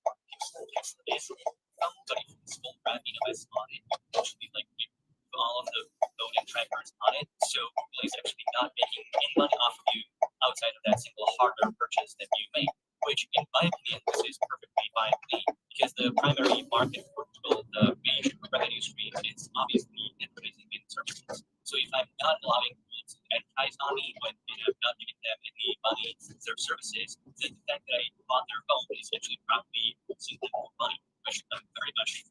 Now, Graphene OS is a privacy enhanced, security focused operating system that is based on Android, but is building a lot of privacy enhanced features that no other phone, including the iPhone, has. Many of the benefits that Graphene OS offers are actually invisible to the end user. It's like memory allocator and hard ASCII Linux policies that overall make operating systems so much more secure that it's just very, very difficult and expensive to hack into it, to compromise it, even by advanced nation-state sponsored hacking groups. Most importantly, you can pretty much use Graphene OS completely anonymously. You don't have to use a Google account. You don't have to use any Google app and still get your favorite apps on it. You can use it pretty much as any other Android device. You don't have to learn anything new. Any app is going to work on Graphene OS with a very, very small selection of exceptions that can be, substituted for something else. I'm using Graphene OS exclusively as my daily driver. I literally do not have any other phone other than Graphene OS, and it's perfect. It may sound kind of scary that like you're installing a custom ROM on your mobile device, but it's really not that problematic. Like, it's extremely simple. It's a matter of just plugging in your phone into your laptop, for instance, and then using the Graphene OS website to just install Graphene OS on your phone. You don't have to learn any coding. You are not actually using any like commands or anything like that, which is something that PewDiePie likes to showcase his Linux command skills in his videos. With Graphene OS, this is not the case. It is extremely simple. It is the most simple installation that you can experience in your whole life. Also, the chances of you actually breaking something to the point that you cannot actually recover from that are very, very close to zero. So Graphene OS has gone very, very far for the end user to make security and privacy the paramount feature of what they're doing, but also making it as user-friendly as possible so that anyone and literally everyone can be using this. Now, the next step for Felix is a choice of password managers.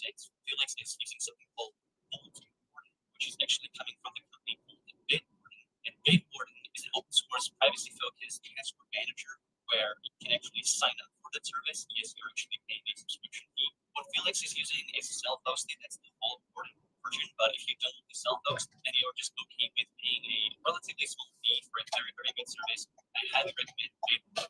Bitwarden is going to be doing all of that synchronization and cloud backups for you for the passwords. The passwords are all going to be encrypted, so you will only have to remember your password to the Bitwarden itself. You can secure Bitwarden with a second factor authentication. And actually, Bitwarden does have a free plan that you don't have to pay anything for, but I actually highly recommend that you get the paid version so you have access to more features. And if you want to have something that is just a file that does not exist anywhere in the cloud, then I would highly recommend KeyPass. Linux. You can get KeyPass from KeyPass XC for a laptop, for a Linux laptop, for instance, or you can get KeyPass for your Android phone or even the iPhone, I think, and just manage your passwords completely offline, and they don't have to travel anywhere if that's what you want. Felix is talking about note taking, which is one of these things that is a product which anything that you want to do on the internet. Note taking is one of those things that people actually like probably don't even know that are alternatives that are very crazy. I personally like standard notes and also notes. These are very good note taking apps. They allow you to do plenty of text editing, and it's a very good office replacement. Also, providers, all that stuff. And all of it is encrypted, which is gold standard that I have in all of my apps. I want all of my content encrypted, and everyone has access to what I write about. I want any of my information, especially my thoughts and ideas, to be accessible to anyone except for me. And it's possible to self-host note taking, but I personally like to use something like NotesNet or Standard Note because I can just log into my NotesNet or Standard Notes account and access my notes anywhere and just resume work from where I left it. For Google Drive alternatives, there are several options that you can choose from. I personally like Photon Drive. It's going to help you. Doesn't have as many features as Drive does, but is in terms of like syncing of files between different machines that you might have, then uploading it back from your files to the drive using something like Photon Drive can actually be quite easily. Also back photos in there. If you just want something to back up your photos, maybe Ante, that is ENT, could be a reasonable option. There's also another sort of like a photo backup app, and it's called Crypty, so that's crypt.ee, and it's also very good, although it only exists as a web app, so you have to access it from the web browser. It doesn't have a mobile app. And there's also Tresorate, which I think is actually offered by the Swiss Postal Service, which is interesting. But the most important thing is that whether you decide to go the self-hosted route or not, you need to make sure that cloud backups are either end-to-end encrypted, especially if you go through a third-party provider, or at least encrypted in some way that only you can access. Otherwise, you could get access into cloud backups. Now for AI, I've done actually like lots of AI videos recently talking about how you can set up open source AI and open source models on your host machine. You can self-host it in a server if you want to, or you can just run it on your laptop if you make part of that laptop. Some models can actually run off their phone. Some of them have to get like a separate GPU device, probably you can get running on your computer. Alex says that he has a powerful computer. The easiest way to start running a LLM today, I think, would be with something called Jane.ai, and that is pretty much a front end for you to open up an LLM and anyone that you want, and just text with it, do whatever you want with it. Maybe let it analyze some information for you. And you can download any model that is capable of running on your laptop with or your computer with the hardware that you configure. There's also another way to get all of this running, and that's with OpenUI, and I have tutorials that I've done on my channel, and I've done in collaboration with Naomi Brockle or their own her channel, so don't check it out. It's going to be links to the descriptions. Yeah, go ahead. But running an LLM locally, I think, is a must if you want to use an AI, although these AI are going to be less powerful than the large cloud-based AIs. I would never trust something like OpenAI or Gemini or anything that is uploading all of my prompts to these companies. And these companies can use them for whatever purpose, including training of their future models. Now that Felix is talking about something called Nextcloud, I had experience with Nextcloud, but I've been using it very much recently, but you can go ahead and give it a try if you want to do stuff, although you can find friend providers offering you friend Nextcloud services if you want to. A lot of these are free, some of these are paid. I think you can find a different provider for different things. For instance, Photon is not just Photon Mail, there's also Photon Drive, there's Photon VPN, and the other Photon products that are out there. So it's a suite of apps that you can have inside Photon. Same with Cuda also comes with the calendar app, that's so very good. So Nextcloud is something like that. Like it's a suite of apps that you can use, and the biggest benefit of Nextcloud is if you can self-host. Felix's mission is placement for games. He says that the first time I used my open source alternative, I ended up 30 minutes late. That's the mention which one it was. I think that's good that he just mentioned it because I think it was his fault for getting it wrong, to be honest. Because I've been using open source apps exclusively for the past 10 years or more. And I was never late, and I never was able to not find like that I was looking for. The only two apps that I've been using are OSMAT and organic apps. And both of these are pretty much based on stream apps, and they are excellent. I was never able to not find a route, and that's whether it's for hiking, for trails, for biking, car navigation. I don't use that much because I don't actually have a car, but I was able to find everything in any country and or any city that I've been to. So I don't know what problem Felix had there, but you should absolutely use something like OSM or organic maps. What you should be doing is that you should be downloading apps that you need for your routes, for your trips to your phones. They're offline, so that you don't have to use any data, internet access to actually navigate. You can have all of your navigation happening on your phone without any data leaving your device. So there will be no tracking of your activities, even if you have GPS location enabled, because GPS in that scenario is just completely local, and you can't do it. This is what I do, is I actually have my phone in airplane mode, and I only enable location services for the organic maps app, OSM, and no other apps know where I currently am. On top of that, if you're with Graphic OS, then extra what you can do is that you can revoke internet access to these apps, download it, enable offline maps, revoke their internet permission, and then even if they try to like drags amount of information from the case, you just prevent them from doing that by running it completely offline, and you have peace of mind, not everything overall, I'm very happy with this space, and I really wonder if you actually watched any of my videos get some of these ideas, because they're very similar to what I've been talking about. There are plenty of other privacy sources out there that are maybe suggesting very, very similar stuff. But in terms of YouTube, I think I've been the longest advocate for this exact privacy setup that I'm recommending here. The biggest exception that I have with Felix is that I'm not self-hosting anything, because I'm not actually in control of the premises where I would be doing self-hosting, which is a very basic way of saying I don't actually own the place where I live. I'm renting, and I move a lot, so I cannot actually afford to all of my self-hosting setup with me. So yeah, if you're inspired by PewDiePie's videos to start your own privacy journey and to learn the complicated self-hosting, which you can do, but if you don't, then feel free to follow the setup that I've expanded on with my video and follow many of my privacy tutorials that I have for my channel. And I also talk a lot about privacy, security, anonymity, and other stuff like the podcast, which I highly recommend that you join. Listen to all my episodes so that you can get more information. Real events as well. So thank you very much.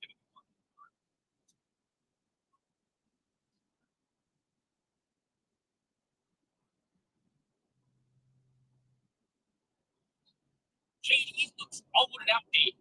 Katie,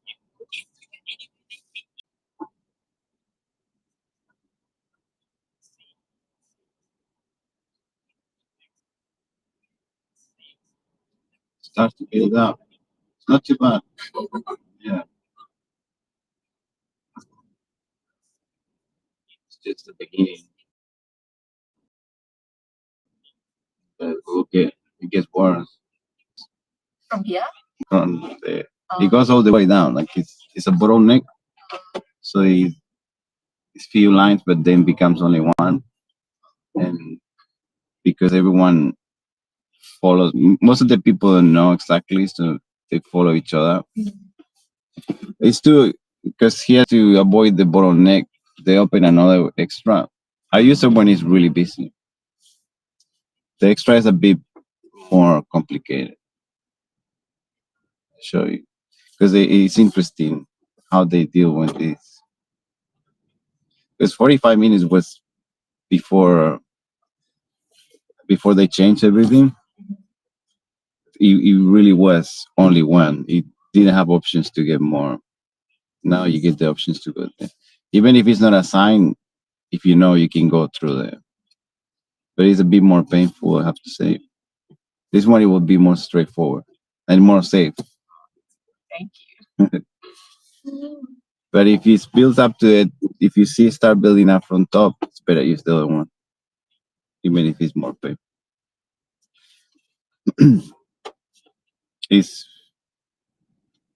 It's very old airport, so hopefully next year when they open the new one, it will easy up this one.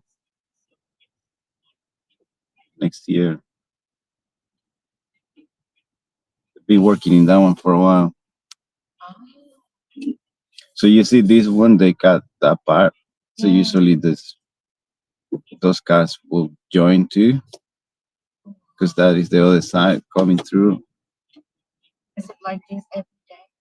Gets worse. I think the worst to me, useful experience is Sunday, which was the day I've been 45 minutes stuck in. The 7th day. That's, that was the guy was telling me I just gonna walk, gonna be quicker walking. It's too dangerous, man. That's another thing Sydney have is built up for cars, so as you see is no way no one can walk.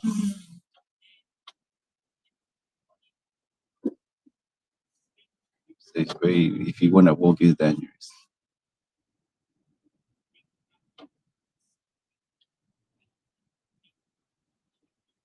I always compare this one with Amsterdam, that is built for bicycles more than people.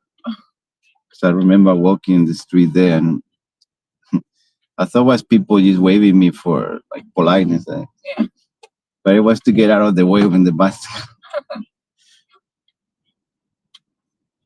Yeah, bicycle have priority there. So still have priority in cars. So you see that line, down there is build up, see doesn't move, and then from those it becomes one line that it doesn't move because no one knows where to go. So they need these guys to tell people to guide. Traffic controllers.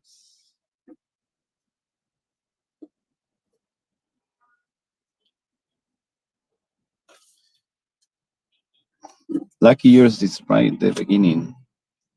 If you have to park in the middle, it's messy. So today is your day. You gotta play lottery or something. You're lucky today. Thank you. I didn't get enough sleep like last night. Yeah. Like I woke up around like 3 Mm. and then like stay up until then. Like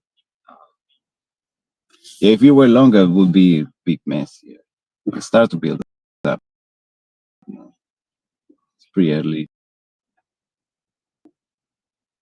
Around 8 to 9:30, this is chaos. It just started. And you can tell it's like a storm. You can see it building up.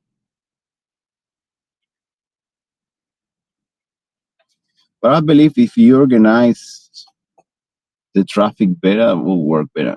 yeah.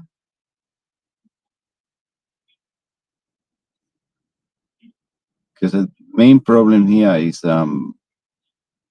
people don't know where to go. It's very confusing if you haven't been here. So people start changing lines and blocking the whole traffic.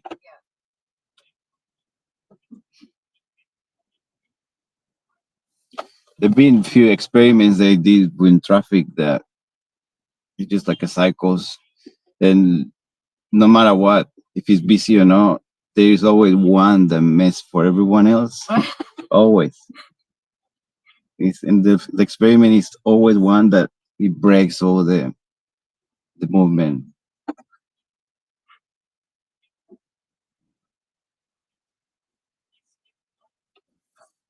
For instance, this red car doesn't know where it's going, so it just stop here with that. So expecting two cars to go out, but then it's gonna block me, so I'm blocking the people behind, and it's not about intentional, but it's not. You see, it just blocked me now, and I can't move. So that in a big picture, it makes a big mess.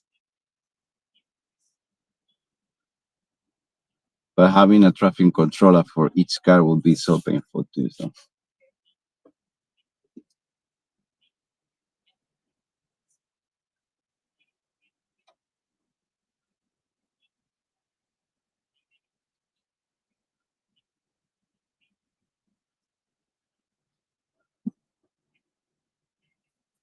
At least have a smoke area, which is really good.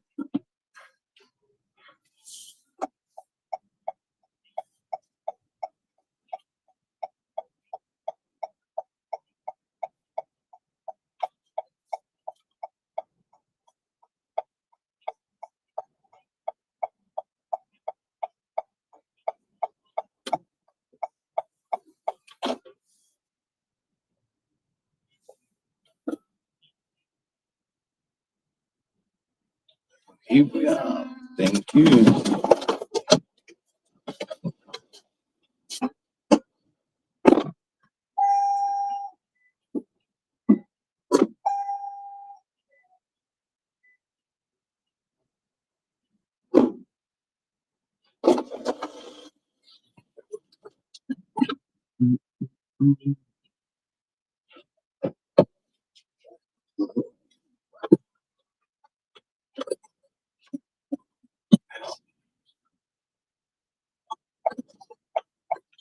Veamos qué funciona. How about $10? Why is more? 37. Extra. $10 bro, I can buy coffee again. Actually, no, it's petrol. Oil. Gas. Whatever.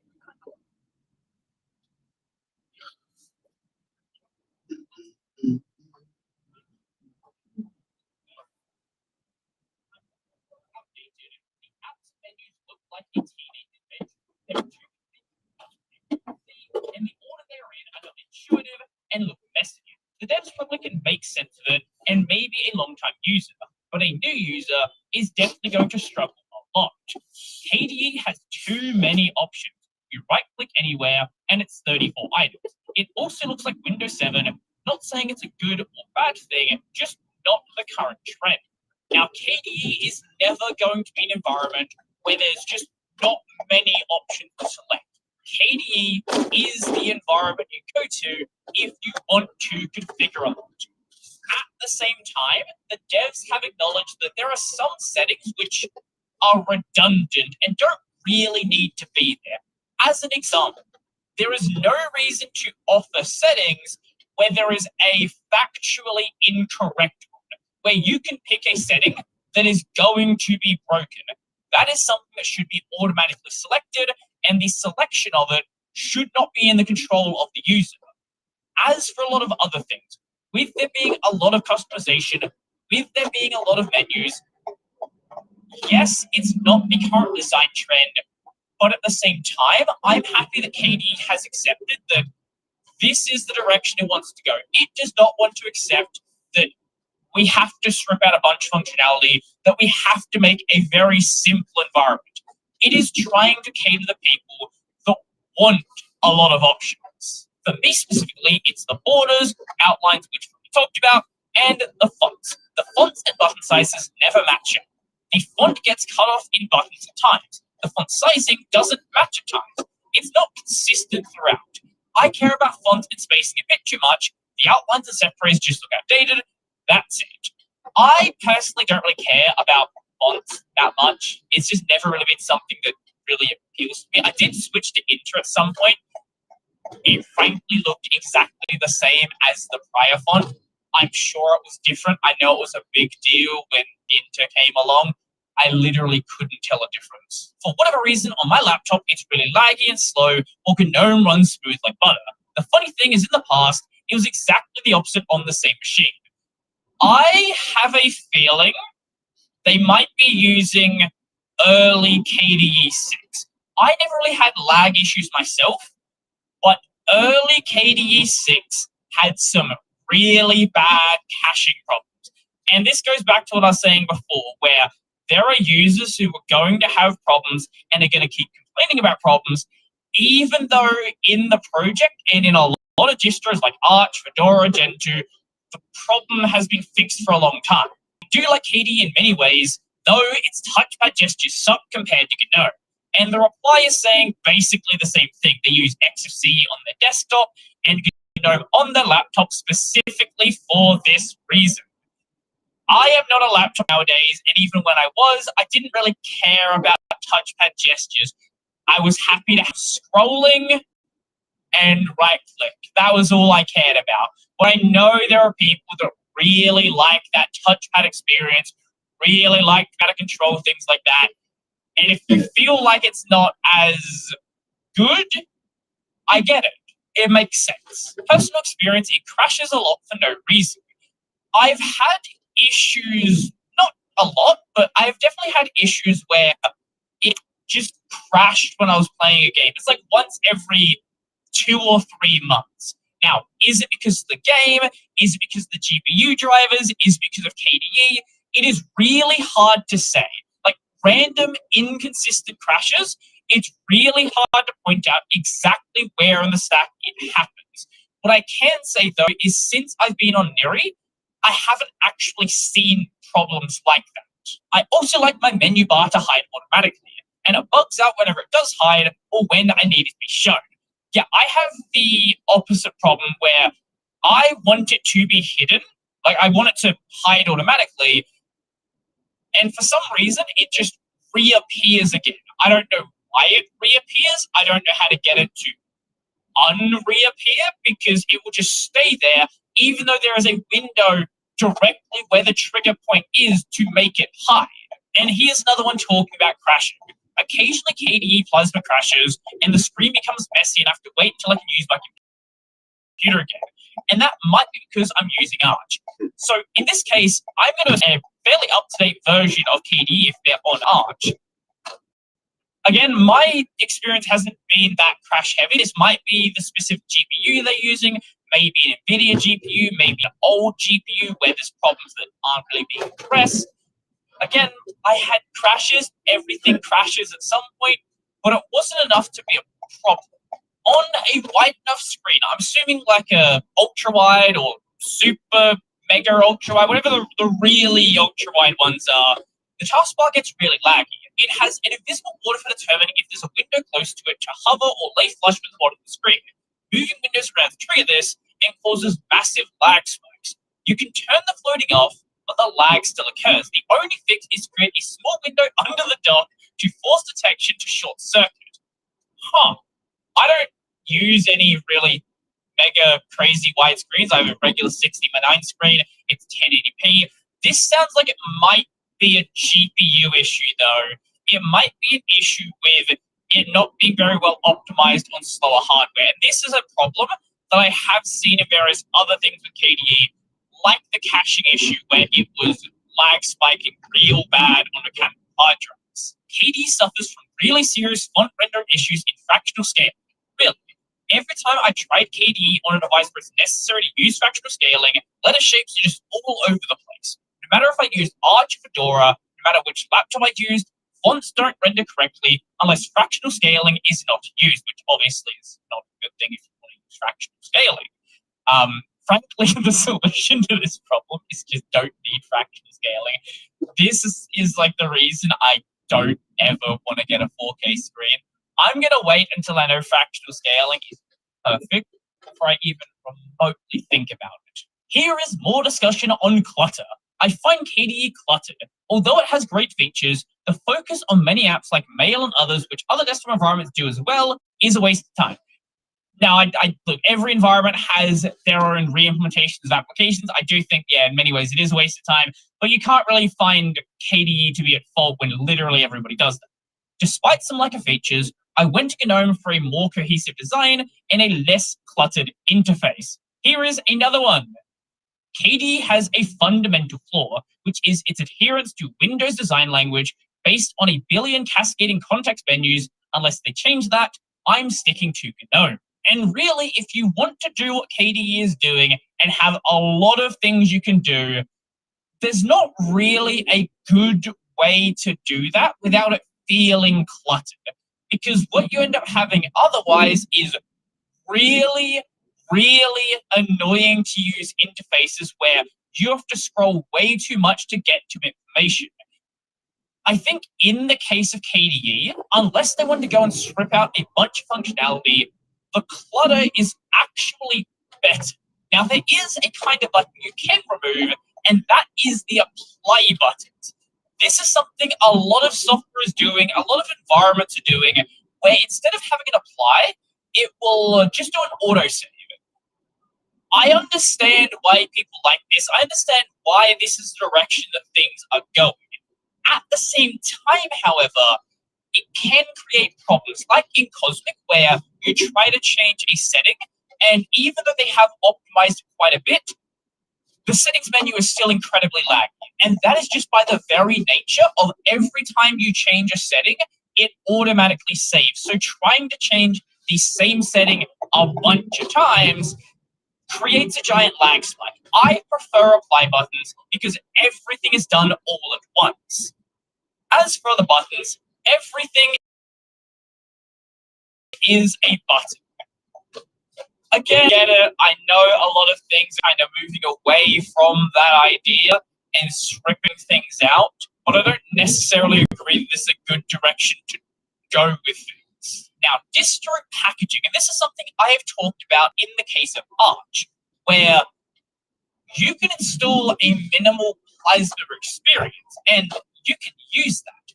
But because you're in a minimal plasma experience, and that is not the way that it intends for you to do it, there is a lot of random things that break without any real indication that they were going to break. There's no warnings over packages missing, things like that. In some cases there are now, as they get pointed out, but KDE allows for a minimal experience, but is not tested for a minimal experience. It is tested in something like Neon or Fedora, where everything in the suite is available. KDE is lacking in accessibility features. The fact that I can't get an on-screen keyboard that isn't buggy, shitty, touchscreen focused with KDE and Wayland is complete shit.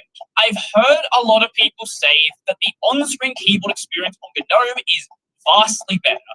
Frankly, from what I can see, the Steam Deck and SteamOS is basically the only really good on-screen keyboard we get, unless you look at the mobile Linux space. Simply CSD.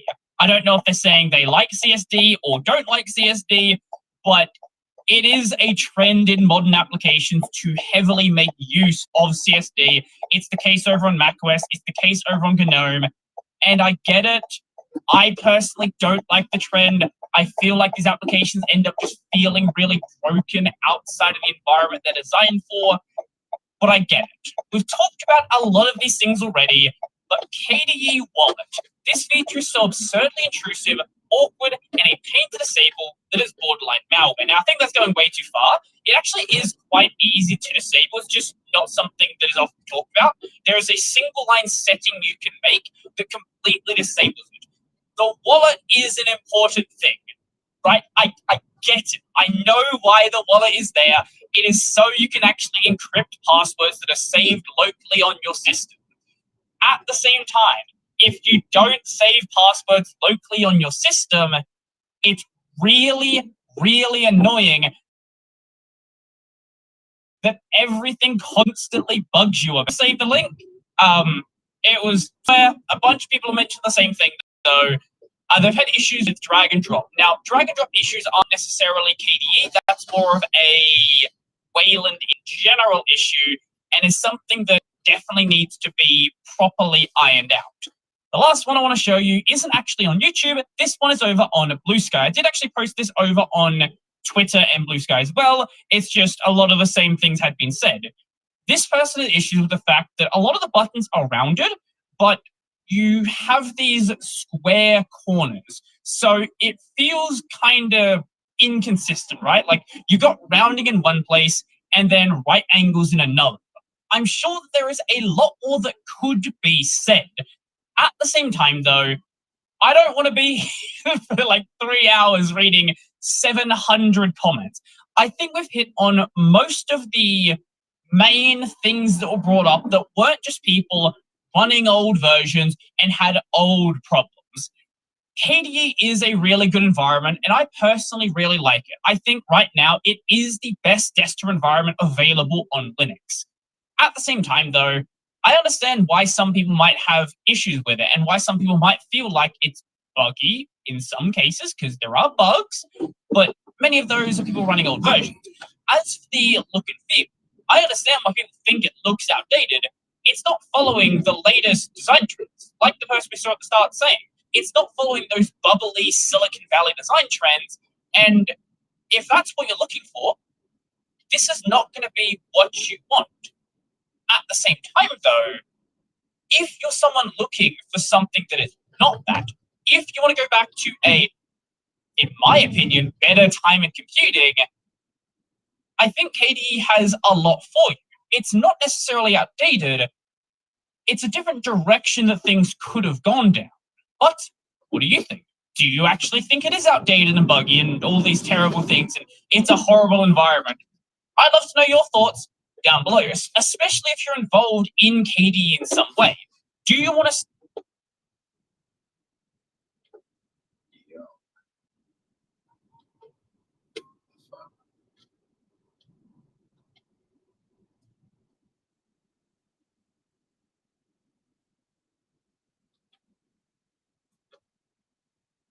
Are you ready, kids? Aye, aye, Captain! I can't hear you! Aye, aye, Captain! Oh! More and more studios are looking at releasing base games for $80. Not special editions, not bundles, just the standard version of a game for nearly $100. Gaming is $80 now. That's just the world we live in. Stop complaining. What are you, poor? Outer Worlds 2 will be available in 2 editions. Standard edition for $79 and a premium edition for $99.99. Genuinely starting to get worried about what this means for the long tail of this hobby. I'm sick of PS. I'm sick of DRM. I'm sick of paying for a game and not even actually owning it. Video game piracy is making a comeback as more and more people are realizing that game studios are just greedy, lazy, sneaky corporations who would do anything to drain every penny they possibly can from your wallet. Take Nintendo, for example. Their Mario Kart series that used to cost $50 to $60 now costs $80 for a digital copy. This game alone costs more than some of your favorite high-budget games like Last of Us, Elden Ring, Spider-Man, even God of War Ragnarok, with some of the best visuals and story you'll ever find in a high-budget game, costs less money than Mario Kart. Okay, it's Nintendo is pushing their customers where the other side is IC. You missing, fool.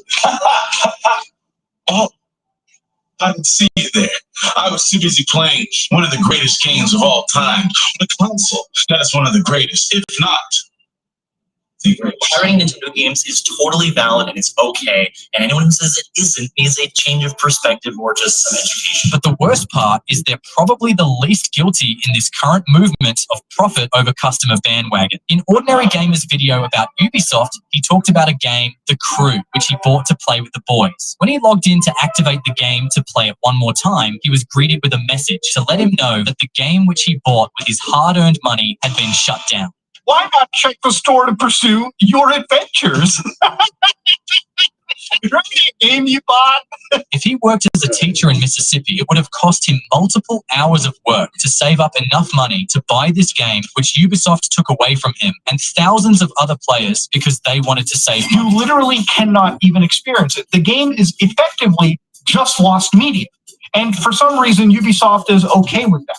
This can't be legal. If you go on YouTube, you'll find people who are randomly cut off in real time in the middle of the gameplay. All the money spent on this game, all the time invested customizing the perfect racing car, and the memories built in the process, all gone in an instant. Over 10 games like this have had online servers shut down from them just this year alone. If you bought any of these games, you'll find that they're either harder or straight up impossible to play, leading many people to believe that it's actually better to pirate games illegally than purchase them legally. And for people outside the US, things get even worse. If you bought a movie ticket in the US, it would cost you $10 to $20 on average, depending on the theater. But if you bought the same ticket in a country like Brazil, where the average household income is relatively lower, you'll spend the dollar equivalent of $3.50 to $8 tops. In India, it gets much lower, down to $2. But for video games, it's a completely different story. An $80 copy of Mario Kart is $80 worldwide, regardless of how much people make in other countries. And it's not just Nintendo.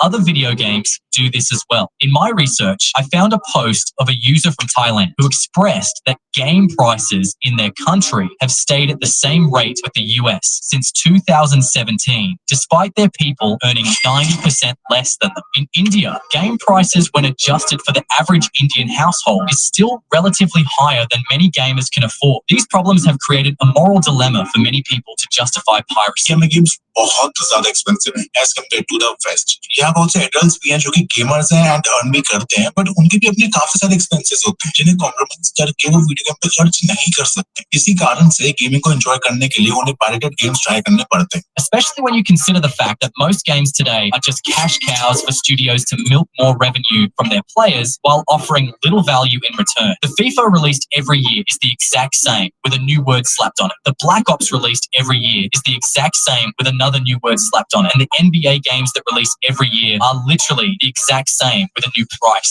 slapped on it. Companies have realized that if they just slap a new marketing slang on a game, they could sell it over and over again, which should never have been in the first place. If you back in the good days of gaming, it was simple. You could own it, you could share it, and most important, require you to spend any extra money to enjoy the full experience of the game. Today, with video games, everything is a transaction. We can do that. We can do it if we want. So, on that, hypothetically, does that mean we could, I don't know, charge $1,000? The real money in video games is not from people buying games at this point, but rather from the macro transactions within those games, costing some players to spend hundreds or even thousands of dollars to be able to fully enjoy the experience. Look at Star Wars, for example. To get this game at launch like everybody else, it would have cost you $70. But here's where it gets interesting. If you wanted to play it just 3 days earlier, you would have had to pay almost double the original price for the exact same You game. basically pay almost twice the price of the game, and you get to play 3 days ahead of time. It's pretty clear where the priority for these studios are today, and it does not seem like it's getting any better anytime soon. If you were among the few people that wanted to play the new Assassin's Creed on release day, it would have cost you 85% more than you normally would have paid if you just waited for an extra 3 days. That is extraordinarily anti-consumer. Like, increasing the amount of money just to play the game when it fucking releases is absurd. The excessive monetization of video games to the point where people are going in debt for studios, combined with the constant inflation of game prices, ignited the fire for piracy all over again. Coupled with the fact that many studios simply do not care about the quality of their games anymore. Game, as long as it makes a quick extra resources perfecting a game for your satisfaction. You can see why people are upset. Oh my. Was this game worth it? Does that answer your question?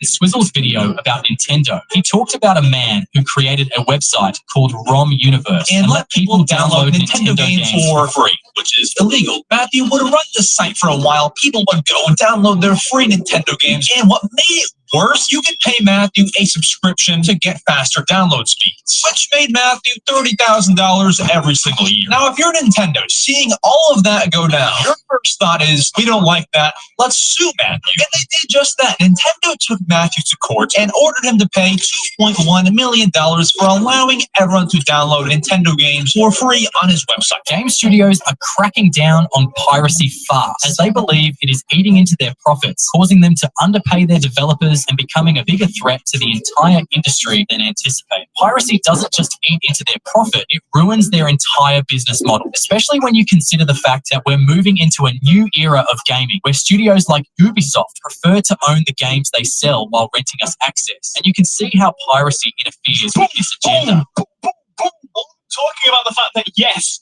they are reaffirming this, that we do not own our game. Piracy gives players full access to game files. Studios aren't just losing money, they're also losing something even more valuable: data. Data that is key to shaping more addictive and engaging games. And in this attention economy, data is key. It tells studios what to change in their game, make it more enjoyable. It tells the there is so much data companies collect during a gameplay that have raised a few concerns over the years. Without it, they lose the insights that fuel their creative decisions. And without good creative decision, it turns back and bites them twice. As it is, game studios are already losing millions per year and can't afford to lose more to piracy. In 2024 alone, Ubisoft reported an operating loss of over $177 million.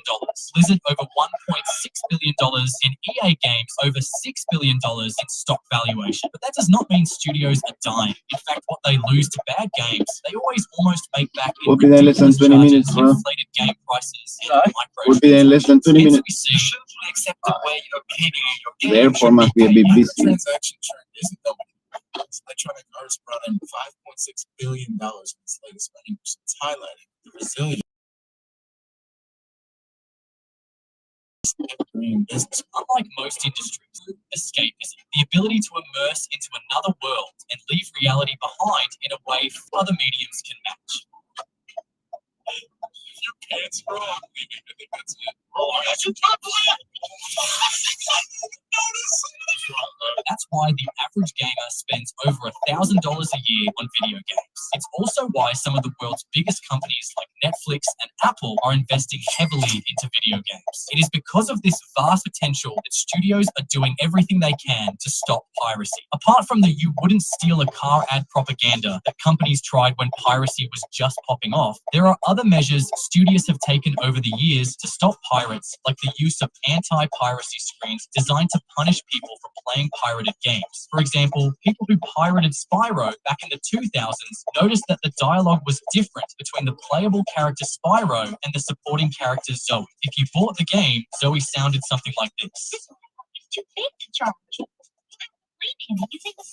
But in the pirated copy, she sounded more like this instead. I'm sorry, Spyro, but you seem to be playing a hacked version of this game. Some games introduced features specifically designed to either guilt trip players or deliberately frustrate them to the point where the experience becomes unbearable, like the glitching motorbike in Batman Asylum, the chicken shooting gun in Crisis Warhead, and probably the most hilarious one is Red Alert 2, which would immediately blow up everything you have within a few seconds of starting a pirated version of the game. But all of these actions did not stop piracy. In fact, some even suggest that these messages actually increased piracy behavior by 18% in men, as frustrating them from pirating only made them want to pirate even more. Game studios are starting to accept that piracy will never fully disappear. So now they're making one final move. It's called subscription gaming. You've probably seen it already, or even subscribed to one, like Xbox Game Pass, PlayStation Plus, or EA Play. Unlike pirated games we have today, subscription services require an active online account, which gives game publishers far more control over everything. That's the real goal studios seem to want to pursue here. It's not just about selling games, but turning players to monthly recurring revenue for as long as possible,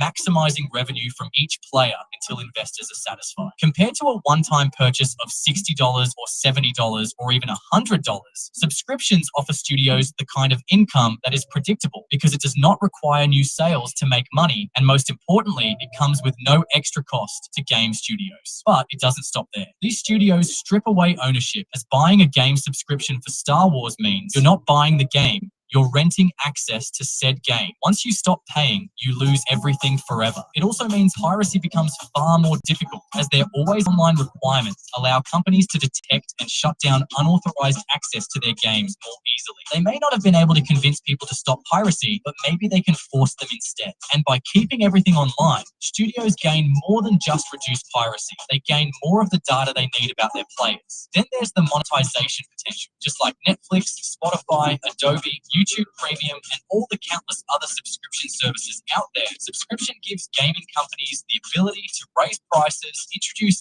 ad-supported tiers like YouTube is doing now with Premium, or gatekeep content at any time. And it's already happening. Both PlayStation and Xbox are rumored to raise prices again after they previously raised prices last year. It's official, guys. Xbox is raising their prices. And they're raising the price on consoles, controllers, headsets, games. They market it as a convenient option for gaming. But if they're totally honest about everything, the shift isn't just about convenience. It's about consolidating power in the industry and maximizing as much profit as they possibly can. And in the process, it's slowly eroding the artistry and independence that once defined gaming. Validating the vision, you will own nothing and you will be happy. Everything is a subscription. You don't own anything anymore. What happened to the days where you could just buy something and then that was it? That was it. That was the end of it.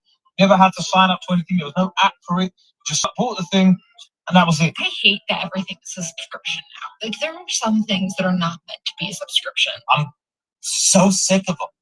I'm tired. Like, it started with streaming services and it seemed like a good idea, right? It was like, okay, cool. Instead of buying DVDs, I could just pay X dollars a month and I could get all these shows. But now they're starting to take away the shows, and there's 900 subscription services for things. I want you to leave me alone.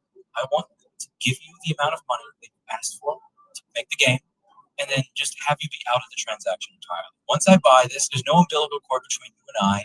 we're done with our transaction. We're entering a new era of gaming where physical media is being eroded out of existence as many game studios push for digital copies through subscriptions. People are finding stores clearing their shelves from physical games, and studios could not be happier. I figured the best way to end this is to highlight the fact that piracy started when it became more convenient than buying. The frustration that led people to piracy is the same one leading them back to it again.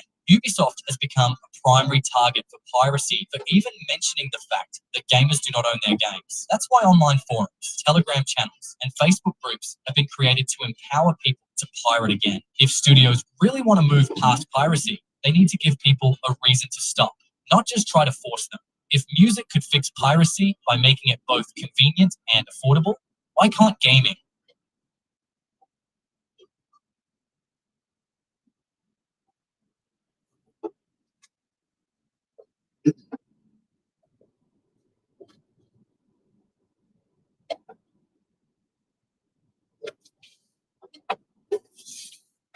The 2010s were the golden age of piracy. BitTorrent accounted for a third of all internet traffic. LimeWire had more monthly users than Facebook, and the Pirate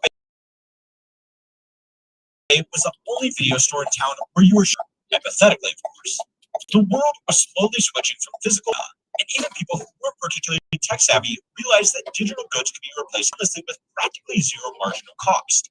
At its peak, 95% of all music downloads were pirated because it had become cheaper and, above all else, an easier way to fill up large digital libraries that were being made possible by cheap digital storage. But then it just stopped. Since 2012, the internet has gotten faster, storage has gotten cheaper, and people have become more comfortable with computers, which should have just accelerated a growth trend. But it didn't. Since 2015, peer-to-peer file sharing has collapsed in popularity, and you might think you already know why. Streaming services like Netflix were just a better, easier, and safer way to access content. And now, as these services have become markedly worse and simultaneously more expensive, piracy is making a comeback. It seems pretty simple, right? The only problem is that's not the whole story. Realistically, these companies knew this day would come. It was just really important that they could pretend it wouldn't. For a lot of people, they decided it's time to cut back. Legitimately, like subscriptions. Some of them I'm not using, and it's just wasting money. There's so many of these, it's hard to keep track. At that point, that's an adversarial relationship. I don't want to pay people to enter adversarial relationships. We aim, as I said, for this business to be a growth business for the company with margins that our shareholders. So what really made piracy go away and what's really bringing it back might sound simple, but there's actually a bit more going on. First and foremost, the majority of people actually would like to acquire their media legally as long as it was easy and not ridiculously expensive. Most reasonable people understand that it costs time and money to produce a song, film a movie, or develop a video game. And the people involved in these projects do need to be compensated, or else they are just not going to make them. Even people who frequent the high seas, so to speak, know this better than anybody else. A survey coming out of Australia at the peak of online piracy found that people who pirated content were actually more likely to pay for it if it was available. In a finding that really ages the study, online pirates were far more likely to pay for movies and music through iTunes or QuakeFix. This was because people who pirated content were just more likely to consume content overall, and most of them would only make the trip to the Bay if they couldn't find what they were looking for more legitimately. So there were two things that changed after 2013. Sure, there were a few high-profile crackdowns on some of these sites, but even the regulators themselves knew they were just playing a game of whack-a-mole. One of the most downloaded files on the Pirate Bay was the Pirate Bay, a complete copy of the site with all of the addresses that could be set up by basically anybody with some basic server hardware in the event that the authorities took down the original site. But then came along the streaming sites that, thanks to faster internet speeds, could let users watch content on demand without granting them direct access to digital files which could then be copied and shared illegally. The big thing was that these options were just so easy compared to piracy, and so cheap compared to buying songs or movies one by one, that it just didn't really make sense to bother with anything else. Nowadays, that's clearly changed. There are dozens of streaming services that are each getting more and more expensive every year. Watch are being split up over different providers. The services themselves are getting worse by introducing ads and pushing less relevant content. And on top of all of that, it's just not that easy anymore. Even individual TV shows have certain seasons split up over different streaming services, and the first step in sitting down to watch a movie these days is to Google what streaming service has the 1984 release of Gremlins, and if you're unlucky, what streaming service plus what VPN combo will get you the movie you want to watch. If you're already going through all that effort, it gets really tempting to just replace streaming services with your port of choice, because in most cases, it will just be easier. So yeah, streaming services were cheap and easy, which killed the need for piracy. But then they slowly became expensive and terrible, which brought it back. Pretty straightforward, right? Wrong. It's easy to write this whole thing off as just dumb companies being needlessly greedy to their own peril. And while that's definitely part of the problem, there is a lot more to it than that. Music streaming by comparison is decent. There are multiple services, but almost all of them have almost all of the music that you would possibly be looking for. As a result, nobody really bothers to pirate songs anymore, which is particularly impressive when you remember that just 15 years ago, 95% of music was being downloaded illegally. Artists have not been thrilled about the lower revenue they have got from streaming versus physical album sales, but most of them still go along with it because even a small share of something is better than most of their music being accessed for free. This raises a potentially unpopular idea that it might not be streaming that's broken. It might be the movie industry that's broken. The golden age of streaming was never going to last because it was never meant to last. So it's time to learn how money works to find out why piracy is really making a comeback. This video was made possible by iScanner.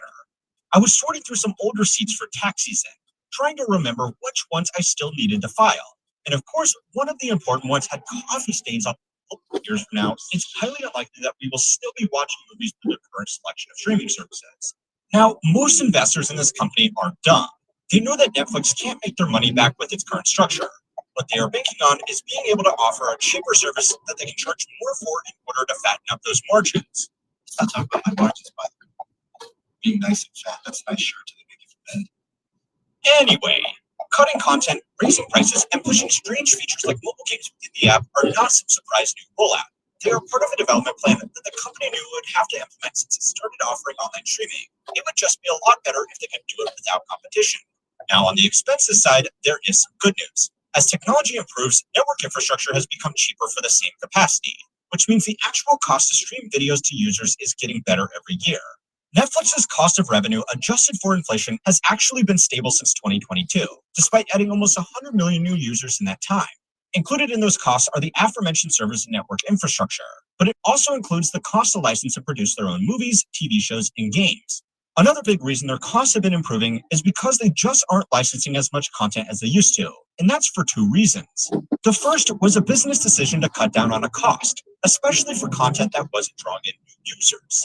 The second reason is simply because they can't get their hands on as many titles anymore, because independent studios have made their own streaming services and want to keep their biggest IPs exclusive, so they can force users to either switch to their platform or shell out for two or more streaming services.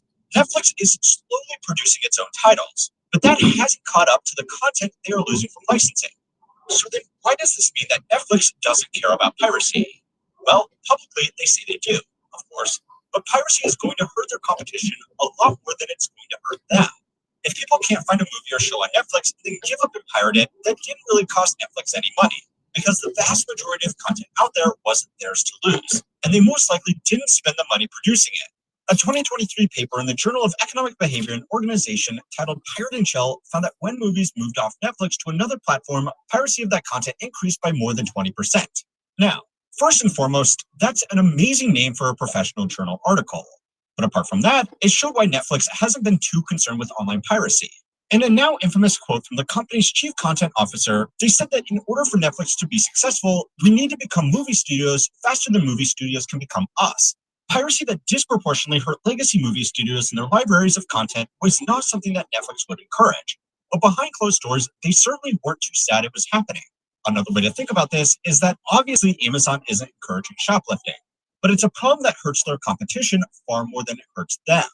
Piracy has also been a handy little tool throughout the company's history. Back in 2013, it admitted to using data from online piracy sites to find out what was popular and therefore what was worth licensing. Okay, so Netflix doesn't care about the rise of piracy.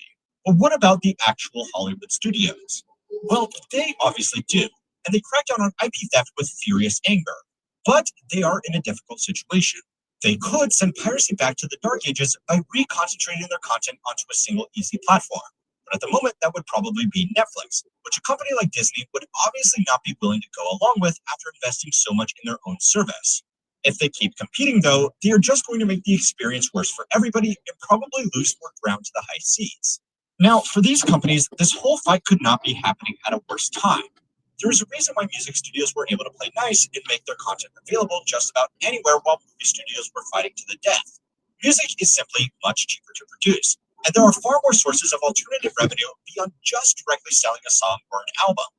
Artists don't make as much from streaming as they would from a physical album sale, but they can make it up in tours, merchandising, and other licensing deals. On the flip side,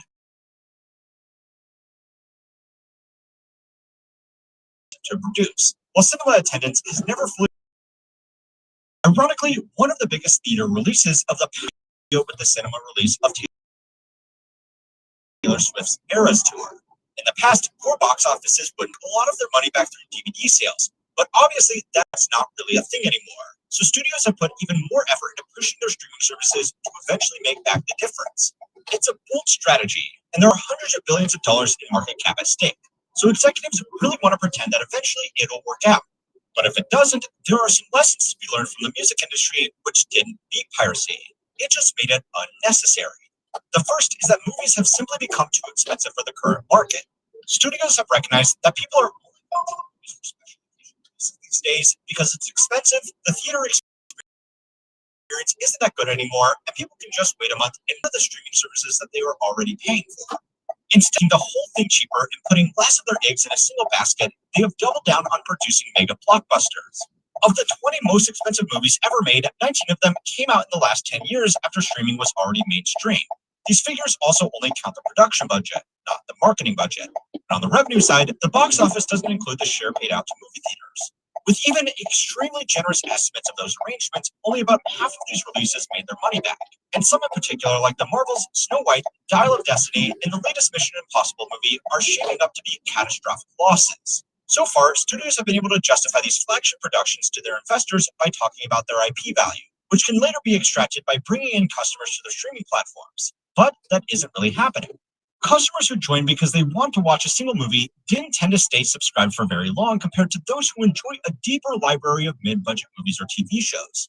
I don't know about you, but I tend to take my subscription to whatever streaming service is hosting The Office this month. These huge productions also put more strain on the business as these losses have to be made up somewhere, and that is more often than not increased prices, more ads, and worse overall service. Now, I would forgive you for not feeling too sorry for Hollywood studio executives, but they are really in a no-win situation here. The harder they push back against the changing media landscape, the harder they push people towards the high seas. So anyway, now might be a good time to shamelessly plug that these videos are being made available ad-free on Spotify. So if you prefer to listen in or watch it over there, I have left a link in the description. And if you think it's just streaming services that have been getting so bad, go and watch this video next to find out why making junk makes so much money. And don't forget to like and subscribe to keep on learning.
Nice.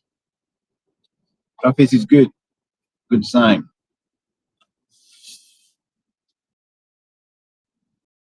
It's give me anxiety.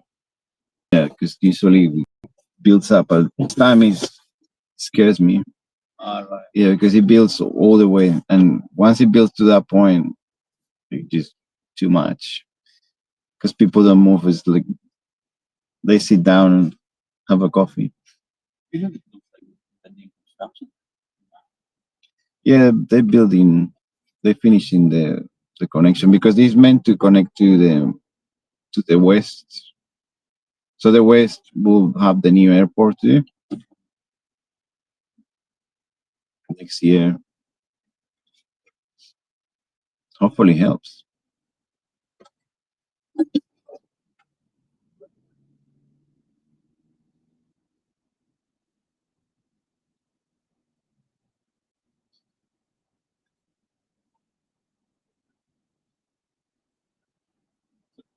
Lopez Spanish name, yeah? It's a Portuguese name. Portuguese. Some people Spanish. Usually the EC is the end of EC. Lopez, Rodriguez, Nunes, Spanish. Yeah. But Portugal and Spanish, we're neighbors. You know? Yeah. We share the land. So yeah, this is wow, this is amazing. I'm loving it. Gonna play lottery today. This is awesome. I've got like half an hour before, and it was already building. So probably God is watching it. They're like, let's clean it up. Wow, thank God. That's good.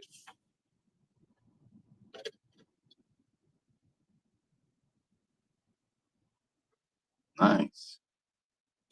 This is a good experience. Mm-hmm. So you traveling to Portugal? From Saba. Confirm.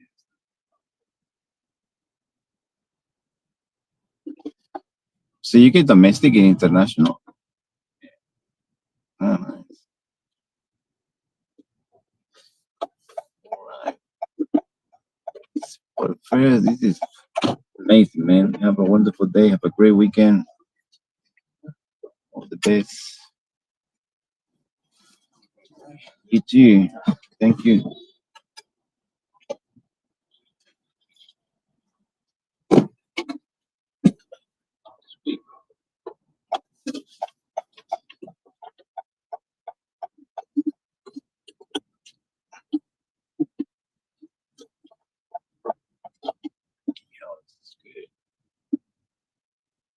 Wow, wow.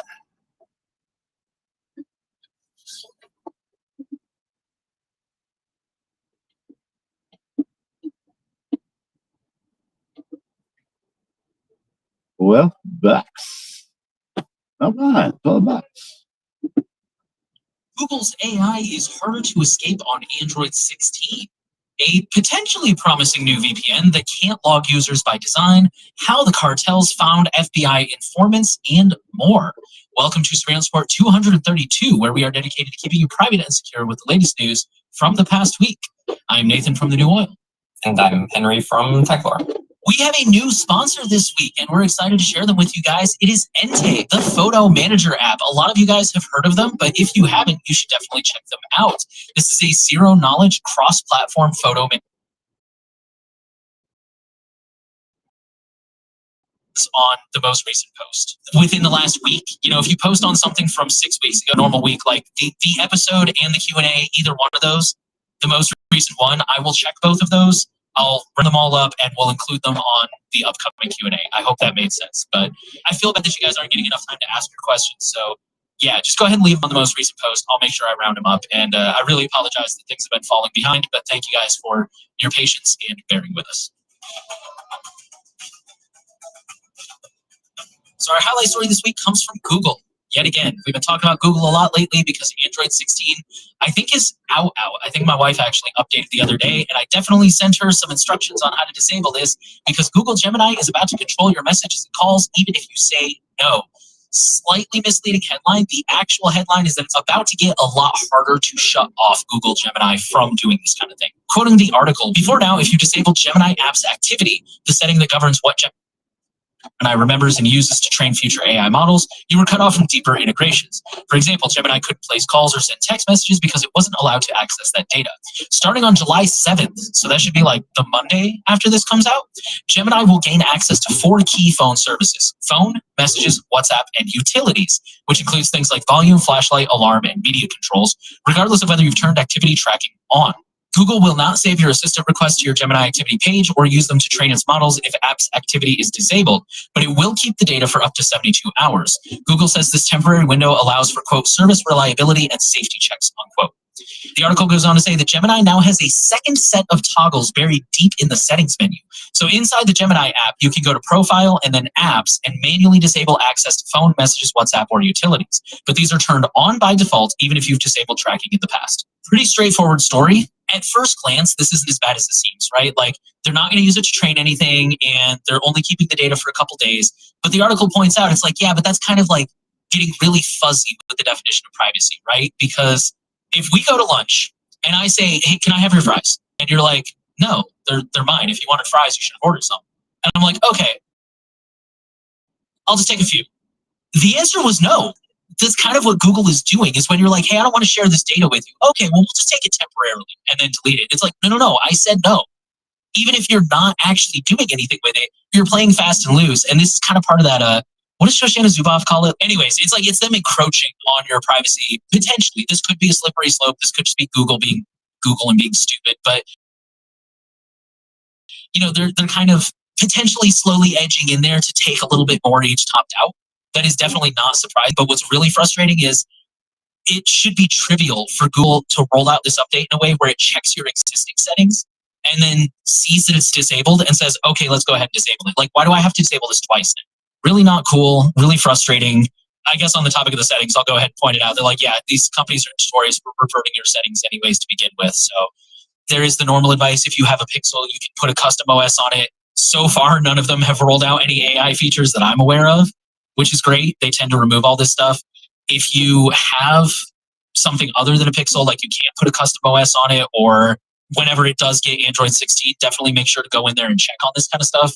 Henry and I have talked about AI extensively in the Patreon version of the podcast, and both of us agree that, like, it's like anything in life. There are use cases where it makes sense, but I don't think either of us are really a fan of the way this is just being relentlessly shoved down everyone's throat, whether we want it or not. And that's definitely one of the problems with, I guess, just society in general, in the sense of like corporate speaking, is like these companies are so powerful, just do whatever they want, and the rest of us largely powerless to stop it. At least we have to jump through so many hoops to stop it. I feel like I'm going to talk in circles if I keep going, but that's really frustrating. So definitely, I think that's why it's important to do what you can to exercise control and opt out of these things now, because otherwise they just steamroll right through you and do whatever they want. And the next thing you know, you don't have any choice. Like 15, 20 years ago, you didn't need a phone. A phone was cool to have, but you could survive just fine without it. It's becoming increasingly harder to live in modern society without a phone. And I know there's going to be the one hipster in the comments who's like, I've never had a cell phone. Cool, you're the exception.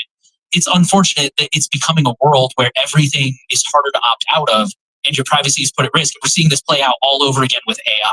They're increasingly shoving it down our throats until we're at a point where we don't have a choice. It's just part of life. And you can either not contribute to society and not be part of society, or you can be that like 1% of people that has a unique situation where you're able to opt out of this successfully, or you can just shut up and deal with it. And I don't like the fact that we're not getting that for you.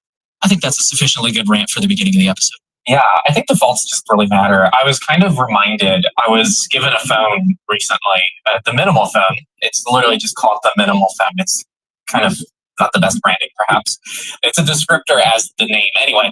But that is kind of the best branding, because then once it picks up enough steam and you Google it, it'll always be the first result. That's true. So yeah, maybe long term they're playing it well. It's actually a pretty interesting device because my biggest complaint, this is going to tie to the story in a second, I promise. My biggest complaint with minimal phones in general is that they're a bit too restrictive because they decide how you should be using your phone. Like they'll come pre-installed with like the 3 things that you can do on the device, but sometimes you don't need one of those things and you need a different thing, but you can't swap it in or out. This phone is just like a black and white screen. It's an e-ink display. It's got a physical keyboard, and it just allows you to install anything you want. But you can kind of use it as a secondary kind of minimal device, and it comes with essentially like a launcher out of the box. You know, theoretically, you can do this on any Android device, but I think it's actually a much better concept than a lot of these dumb phones that kind of trap you into a corner with what you're able to do on them. But I was setting up this phone and it runs just, you know, regular Google Play services, not Android. And I'm just reminded of how much time it takes to go and bury through all these settings. And it was the kind of thing where it's like there's privacy settings for your Android operating system. You got to go into Google Play services, and some of the settings are inside the settings app. Some of them you have to log into your Google account in the web browser to disable that. It also applies to the Android device, if that makes sense. And then that's not even including individual apps and their own privacy settings. So in my view, what would be really awesome someday, this is you know, a bit optimistic, it would be cool if there were very standardized privacy settings that you just enable once or disable once in your settings, and then every app kind of follows that. Apple's kind of somewhat done that with their like transparency feature where like you can opt in or out of tracking. It's a bit limited, but it's something. But it would be cool if that was just a universal thing. So like, oh, you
layers of the university's servers and said he harvested information about financial aid packages, employee pay, and at least 1.8 million social security numbers belonging to employees, applicants, students, and their family members. While the hacker's claims have not been independently verified, they said it compared data provided by the hacker to that belonging to Columbia applicants seeking admission between 2019 and so it seems to at least be partly legit, if not completely legit. The actor told Bloomberg he was seeking information that would indicate whether the university continues to use affirmative action in admissions despite a 2023 Supreme Court decision prohibiting the practice. And the last one we're going to highlight, I just kind of wanted to signal boost this one because it's interesting. I mean, I guess scams in general are not really new, but I just felt like this was a kind of a be on the lookout for this sort of thing. So the headline says, criminals steal health data posing as fraud investigators. Quoting the article, scammers posing as legitimate health insurers and their investigative team members are emailing or messaging potential victims to pressure them into providing personal or health data that can later be used for fraudulent purposes. The messages are designed to pressure victims into disclosing protected health information, medical records, personal financial details, or providing reimbursements for alleged service overpayments or non-covered services. The FBI also shared several tips to help protect against fraudulent attempts, advising Americans to be cautious of unsolicited emails, texts, and calls that request personal information, and never to click links contained in such suspicious messages. Additionally, it recommends using strong passwords and enabling multi-factor authentication for all accounts. And before sharing any personal or healthcare information, individuals should also contact their health insurance provider directly to verify the legitimacy of any messages they receive. Johnson Controls starts notifying people affected by 2023 data breach. We're going to keep these quick. After becoming aware of the incident, they notified law enforcement and publicly disclosed the incident in filings on September 27, 2023, November 13, 2023, and December 14, 2023. We're just hearing about it now, and they're just notifying people about this. And this affected control systems, security equipment, HVAC, and fire safety equipment for buildings. So read more in the description. SE Health, and that's ESSE, SESA Health, says recent data breach affects over 263,000 patients. This is the largest independent physicians group in the greater St. Louis area, with 50 locations and over 100 physicians. This occurred April 21st and stole a wide range of sensitive data for each patient, including personal information like name, address, date of birth, health info, medical record number, patient number, and, quote, some health information. They stated that there's no evidence that social security numbers were taken and the electronic medical record system was not breached. Kelly Benefits, this is a provider of benefits consulting, enrollment technology, payroll, etc., business stuff. They had a data breach in 2024, which impacted over 500,000 customers. This included a lot of other people as well, like United Healthcare, Care First, Blue Cross Blue Shield, etc. The breach notice that was sent to impacted individuals yesterday informs of what was included, which includes pretty much everything about you, to be honest. So if you did get that notice and you want to learn more, we'll leave it down in the show notes. Qantas, I don't know how that's pronounced, QANTAS. Their hack resulted in the theft of 6 million passengers' personal data. So this is an airline. And they said a cybercriminal targeted one of its call centers on June 30th, stole data from the systems, including names, email address, phone numbers, dates of birth, and frequent flyer number. And in the last data breach this week, Idea Lab confirms data stolen in the ransomware attack last year. So they started 150 companies over because they're VCs. This occurred in October of 2024. It includes essentially former employees and current and former support service contractors, their dependents, etc. So if you are familiar with Idea Labs or involved with them in any way, check out the show notes to learn more. All right, with that, we'll go into the companies. And we already talked about Android this week. So our next big company story will come from Tinder, who is requiring new users in California to use facial recognition tech to verify their profiles. So the new face check feature aims to reduce impersonation on the dating app and ensure that people are not being connected to bots or fake accounts. Face check requires users to take a short video selfie when they're signing up for the app. The scan confirms that the person is real, checks if their face matches their profile photos, and also detects if the same face is being used across multiple accounts. The user will receive a photo verified badge on their profile if they pass. Tinder said it will then delete the selfie video but store an encrypted face map to help spot duplicate profiles in the future. Face check is already used in Colombia and Canada, and it's worth noting that this is different from ID check, which is used to verify age and identity using a government issued ID.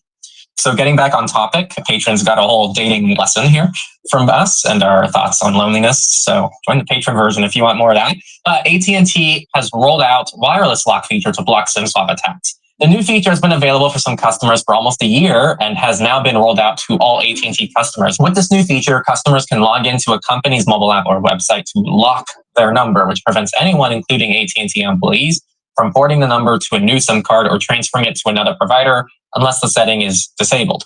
The feature also protects other types of information like changing billing information, authorized users, and changing phone numbers. Business accounts receive additional features like the ability to exempt certain lines from the lock or restrict specific account changes when enabled.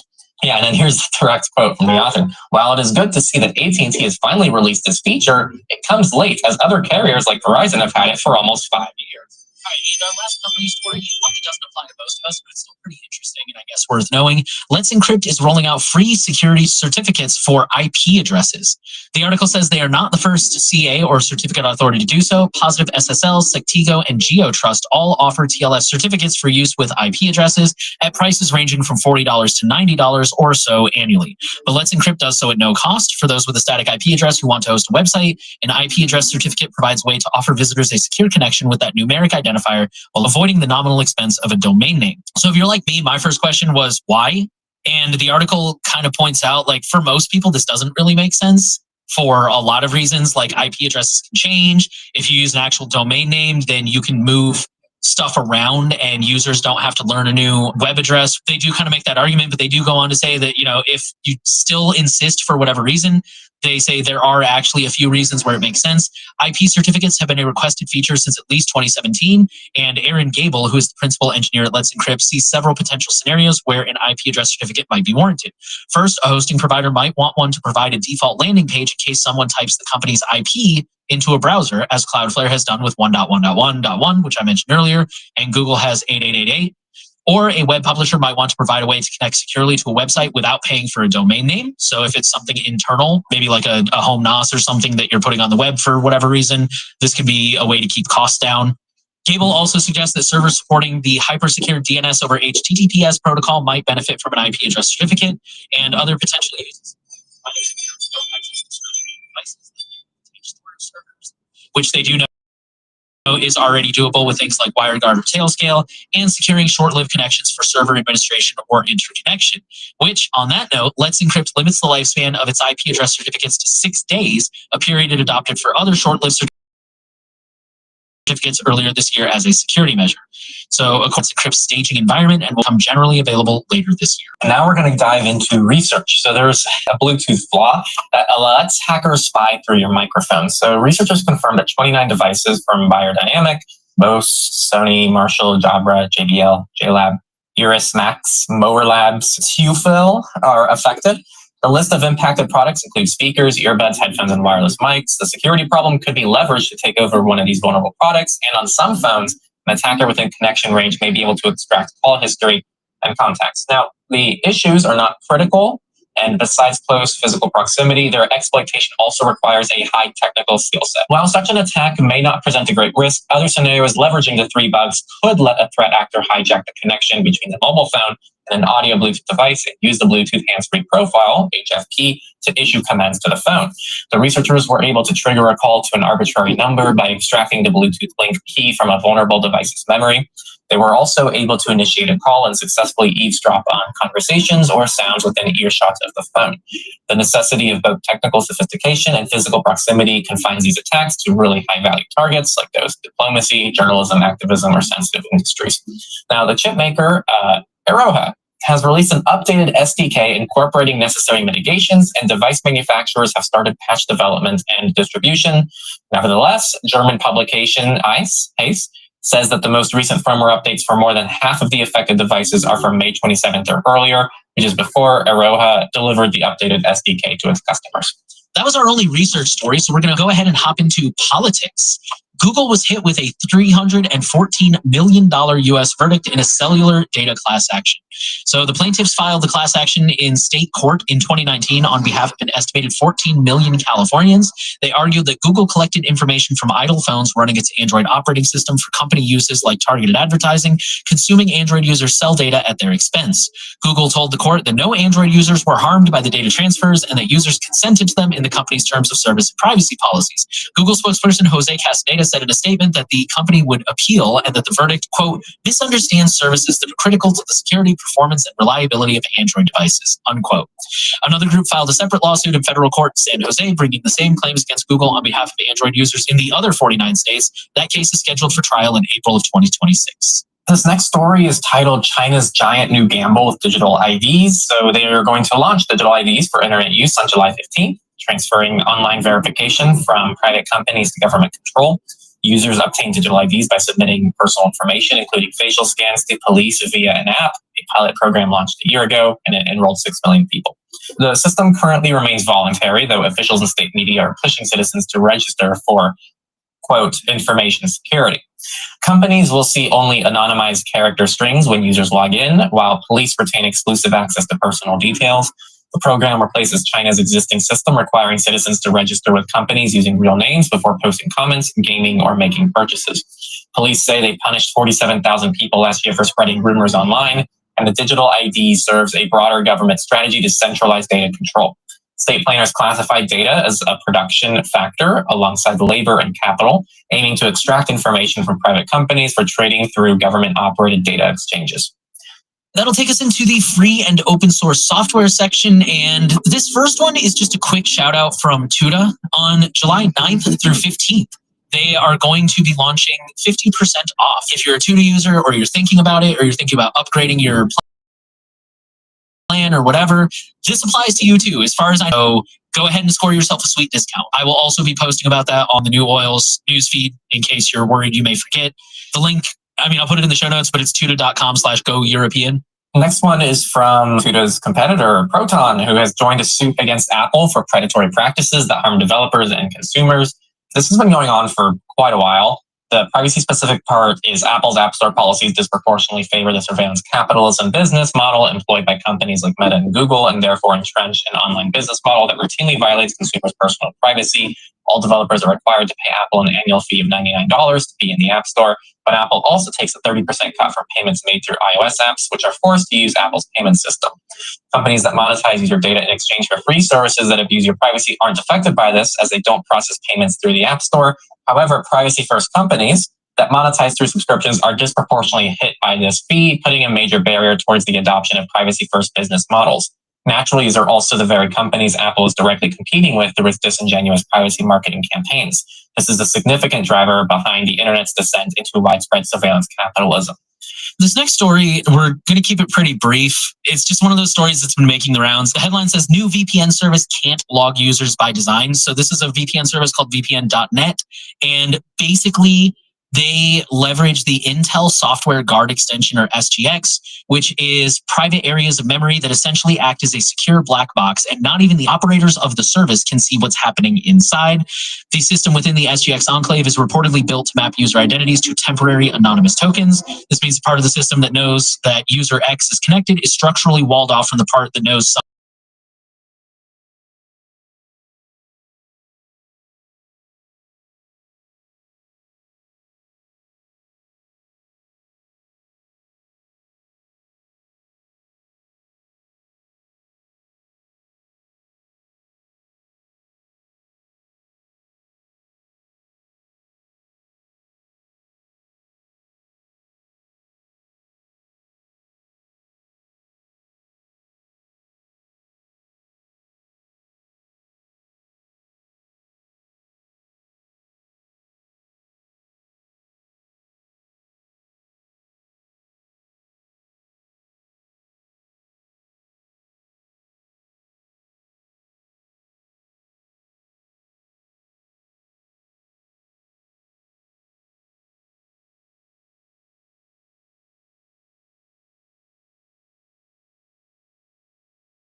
it, or you're thinking about upgrading your plan or whatever, this applies to you too. As far as I know, this is not limited to companies, so go ahead and score yourself a sweet discount. I will also be posting about that on the New Oils newsfeed in case you're worried you may forget. The link, I'll put it in the show notes, but it's tuda.com/go-European. Next one is from Tuda's competitor, Proton, who has joined a suit against Apple for predatory practices that harm developers and consumers. This has been going on for quite a while. The privacy-specific part is Apple's App Store policies disproportionately favor the surveillance capitalism business model employed by companies like Meta and Google, and therefore entrench an online business model that routinely violates consumers' personal privacy. All developers are required to pay Apple an annual fee of $99 to be in the App Store, but Apple also takes a 30% cut from payments made through iOS apps, which are forced to use Apple's payment system.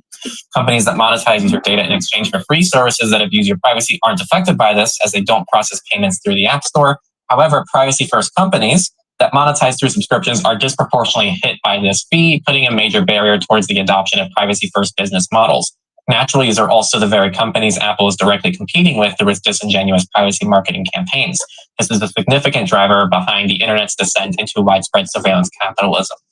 This next story, we're going to keep it pretty brief. It's just one of those stories that's been making the rounds. The headline says, new VPN service can't log users by design. So this is a VPN service called VPN.net. And basically, they leverage the Intel Software Guard Extension, or SGX, which is private areas of memory that essentially act as a secure black box, and not even the operators of the service can see what's happening inside. The system within the SGX enclave is reportedly built to map user identities to temporary anonymous tokens. User X is connected, is structurally walled off from the part that knows someone is accessing website Y. They say that they do have access to unlinked details like payment info and email addresses, but not your traffic. So the article does note there are some concerns. The founder is Andrew Lee, who was originally the founder of PIA, Private Internet Access, which sold to Cape, which is a VPN conglomerate that has some questionable practices in the industry. The company also lists, quote, contentious Bitcoin veterans Roger Ver and Mike Karpelis on their team, who have both had their legal issues in the past. So just kind of be fully transparent about that. But it is open source, and they say that you can also do remote attestation to ensure that the code running on the servers is the same code as the source code. And there are also notes that Intel SGX is itself a physical product that is part of the CPU, which relies on the firmware. So there's vulnerabilities there. There's concerns about vendor lock-in. So I'm not trying to downplay this thing. I'm just trying to shorten all of this stuff instead of reading it verbatim like we usually do. The very last FOSS story, I'll take it because it's literally like 2 seconds. Basically, Graphene OS has released their first builds based on Android 16. So I think we're probably going to stop talking about Android 16 and custom ROMs after this unless something significant happens. But so far, it seems that I think we kind of predicted this would happen. At least we hoped this would happen. Is so far, it does seem like custom OS developers are going to continue to support Android 16, and they're going to continue to port it to more private and secure OSs like Graphene, like Calyx, like Lineage. It's just going to be a lot slower. And now we're going to have misfits. Sinaloa cartel used phone data and surveillance cameras to find FBI informants. This is from the DOJ. So this is a hacker working for the Sinaloa drug cartel that's from Mexico. And they were able to obtain an FBI official's phone records and use Mexico City surveillance cameras to track and kill the agency's informants in 2018. They were able to obtain an assistant from the U.S. Embassy, and they got the phone number to obtain calls made and received, as well as geolocation data. They also used Mexico City's camera system to follow the FBI official through the city and identify people the official met with. The report said that recent technological advances have made it easier than ever for less sophisticated nations and criminal enterprises to identify and exploit vulnerabilities in the global surveillance economy. It said the FBI had a strategic plan in the works for mitigating those vulnerabilities and made several recommendations, including more training for Bureau personnel. And our last story this week is just kind of a weird one. Hunters International Ransomware shuts down and releases free decryptors. So the Ransomware as a Service operation announced that they are officially closing down their operations and will offer free decryptors to help victims recover their data without paying a ransom. And this is a statement from them. After careful consideration and in light of recent developments, we have decided to close the Hunters International project. This decision was not made lightly, and we recognize the impact it has on the organizations we have interacted with. As a gesture of goodwill and to assist those affected by our previous activities, we are offering free decryption software to all companies that have been impacted by our ransomware. Our goal is to ensure that you can recover your encrypted data without the burden of paying ransoms, unquote. So the threat actors also removed all entries from the extortion panel and added that the companies whose systems were encrypted in their ransomware attacks can request decryption tools and recovery guidance on the gang's official website. The article says, while the ransomware group doesn't explain what, quote, recent developments it refers to, today's announcement follows a November 17th statement saying that Hunters International will soon shut down because of increased law enforcement scrutiny and declining profitability. Threat intelligence firm Group IB also revealed in April that Hunters International was rebranding with plans to focus on data theft and extortion-only attacks and had launched a new extortion-only operation known as WorldLinks. And that's all the news we had this week. So Google is making their AI a little bit harder to escape on Android 16. Make sure that you let your friends and family know, especially if you know any Android users. A potentially promising new VPN that cannot log users by design. Again, we'll keep you updated as we learn more. We'll keep an eye on this project and how the cartels found FBI informants and many, many more stories. It was a little bit more chill of a week, but still Is a really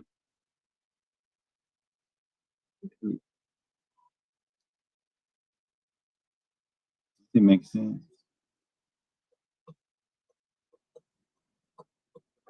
Sí, makes sense. ¿Os habéis fijado en que nada parece tener mucho sentido? Brain rot preferiti no va.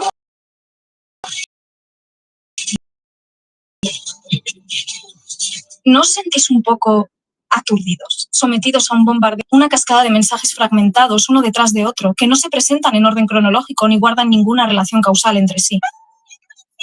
¿Qué porcentaje de los tweets o reels que consumes a diario puedes recordar siquiera? Nada parece seguir un hilo conductor o narrativo claro. El tiempo parece acelerado, pero también discontinuo. ¿Cómo vamos a almacenar esa ingente cantidad de datos en el vacío si no podemos integrarlos en una historia coherente, en una cosmovisión más amplia, en una imagen clara y vívida acerca de cómo es el mundo y cómo queremos que sea? ¿Hay una parte de vosotros deseosa de encontrar un orden, una estructura, una narrativa clara entre todo este embrollo? De dar con un criterio firme y sólido entre tanto discurso pendular. La Gen Z está a tope con lo del amor libre, ¿no? ¿Qué dices? ¿Monogamia o val? Deseosos incluso, en el fondo, de que alguien nos diga qué narices pensar.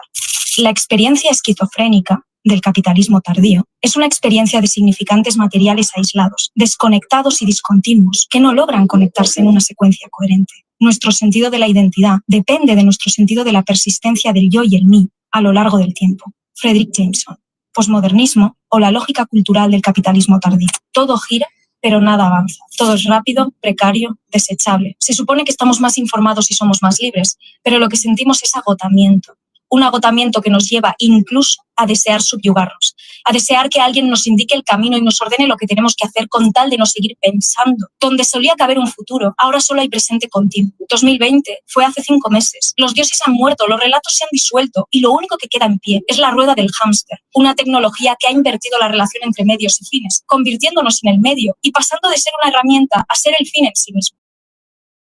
Hoy quiero hablar de eso, del agujero que nos deja la fría, mercenaria, la razón que solo cuantifica, maximiza, optimiza, cuando arrasa con todo lo que daba sentido y orientaba la vida, los vínculos, la imaginación, el simbolismo, los lenguajes y relatos compartidos, de cómo el mercado colonizó el deseo, el tiempo, los afectos. Hoy el deseo es consumo compulsivo y ansioso. Las relaciones son difusas, ambiguas, líquidas, explícitamente transaccionales. Y en medio de ese vacío, resurgen con fuerza las nuevas derechas, como un padre que vuelve a acoger al hijo que ha intentado independizarse sin éxito, ofreciéndonos identidades estables, un lugar al que pertenecer y la promesa de un orden y un sentido. ¿Cómo resistirse? Si a veces solo quiero apagar el puto cerebro y que me digan lo guapa que estoy. ¿Cómo nos resistimos? De eso quiero hablar hoy. Yo sostengo la tesis de que la crisis política que atravesamos es también, y quizás sobre todo, una crisis de sentido.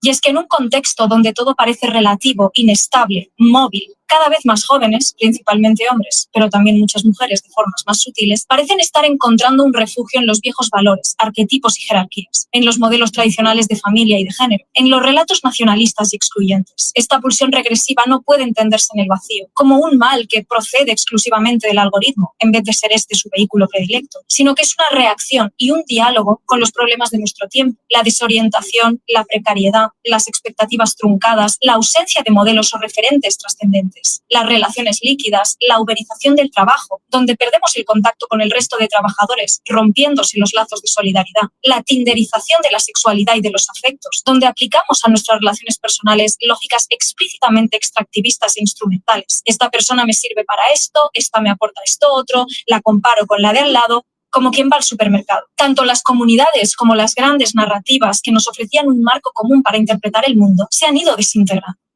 Recapitulemos. ¿Qué estoy queriendo decir con todo esto? Lo que quiero decir es que frente a una vida cada vez más atravesada por la incertidumbre y la precariedad vital y laboral, por la hiperconectividad de Internet, ese todo a la vez en todas partes que paradójicamente nos aísla y erosiona las comunidades presenciales, por esta sustitución del deseo por el consumo, las nuevas derechas populistas ofrecen un refugio emocional, un hogar simbólico, un terreno firme entre las arenas movedizas. Y la fuerza persuasiva de estos discursos no tiene que ver únicamente, como muchas veces hemos pensado desde las izquierdas, con que sepan movilizar afectos como el miedo o el odio al diferente, que efectivamente son poderosos motores de acción, sino también en la promesa de un sentido, en la fantasía de recuperar un pasado ordenado, jerárquico, fundamentado en verdades claras, simples. Esa promesa de sentido, aunque se asiente en ficciones y exclusiones violentas, ofrece claridad, sensación de pertenencia, una estética definida del bien y el mal. En un mundo donde todo parece volátil, relativo, negociable, esta simplicidad tiene una fuerza afectiva brutal. Desde las izquierdas y los movimientos sociales no estamos siendo capaces de imaginar siquiera horizontes alternativos que puedan resultar ilusionantes o deseables, emocionalmente fértiles. Nos dedicamos, con razón, a denunciar los peligros y las trampas de estos cantos de sirena de la ultraderecha, pero muchas veces no hay una visión clara acerca de cómo podrá ser una vida mejor. ¿Qué mundo queremos construir? ¿Qué deseo político somos capaces de suscitar? Así que nos enfrentamos a una crisis doble, una crisis de sentido provocada por el capitalismo tardío neoliberal que se encuentra agonizando y una crisis de la imaginación política en la trinchera de los movimientos sociales emancipadores. Porque mientras la extrema derecha ofrece refugios identitarios, comunidades, aunque sean excluyentes y jerárquicas, nosotros nos limitamos a hacer ontología del presente, a diagnosticar lo que está mal, a dar reprimendas a la gente. Parece que cada día inventamos una nueva regla que todo el mundo debería conocer a priori. Y eso no sirve para movilizar, solo desmoraliza. Interludio. ¿De qué hablamos cuando hablamos de nihilismo? Más que encontrarnos en un tiempo que abrace el nihilismo, nos encontramos ante la crisis de una forma de nihilismo que nos ha dejado huérfanos de horizonte y significado. Que mucha gente se sienta seducida por estos nuevos autoritarismos, por estos populismos de derechas que emergen con especial fuerza tras la pandemia del COVID-19, bajo la promesa implícita de devolvernos a un orden estable, con pautas y reglas claras, tiene mucho que ver con el deseo de hallar un refugio o una respuesta frente a las incógnitas, la frialdad y el desencanto del nihilismo pasivo neoliberal, frente a la sensación de vacío que nos ha dejado la muerte de Dios. Dado que el término nihilismo es muy poroso y existen numerosas definiciones contradictorias entre sí, conviene detenerse un segundo a desglosar las distintas formas o manifestaciones de nihilismo a las que me voy a referir a lo largo de este vídeo. Por nihilismo pasivo me refiero a la actitud de resignación que puede surgir frente a la constatación de que Dios ha muerto, de que no existen significados intrínsecos o principios rectores que sean trascendentales y eternos, es decir, que preexistan a la existencia humana y puedan orientarla o guiarla. No existe un mapa o una guía de instrucciones trascendentales que nos indique hacia dónde dirigirnos o cómo juzgar o dotar de sentido lo que hacemos. Esto, aunque abra la puerta a un despliegue infinito de potencialidades, precisamente por eso resulta profundamente abrumador y puede paralizarnos. Asimismo, por nihilismo activo, ingenioso o creativo, me refiero a la reacción opuesta, a la disposición de generar sentidos y valores propios, de hallar verdades que puedan ser intersubjetivamente válidas o cuya creencia en ellas produzca un bien, desde una actitud más pragmática. En este vídeo no vamos a entrar a hablar de epistemología, justificación epistémica, de teoría de la verdad, así que, bueno, esto lo dejo para más adelante. Por nihilismo reactivo o reaccionario, aunque también puede entenderse como un antinihilismo, me refiero a la incapacidad de soportar esa misma libertad que el nihilismo activo abraza, aferrándote por ello a las ficciones del pasado, sabiendo esta vez que son farsas. Pensad, por ejemplo, en la forma en que muchos autodenominados hombres alfa pontifican sobre la importancia de la familia tradicional sin tener en muchos casos una relación sentimental estable con ninguna mujer siquiera. O la forma en que muchos hombres jóvenes dicen querer una mujer tradicional, pero no podrían permitirse mantener a una familia con su sueldo y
Morning, Aaron. Hello, sir. How are you? Doing all right, you? Well, thank you. Going to Qantas. Please, yeah. Sure. Be there in 20 minutes. What's that? We'll be there in 20 minutes. Let me know the temperature's okay. If it gets cold, I can change it. Thank you.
Yes, sir. Hope you have a wonderful day. Have a great weekend.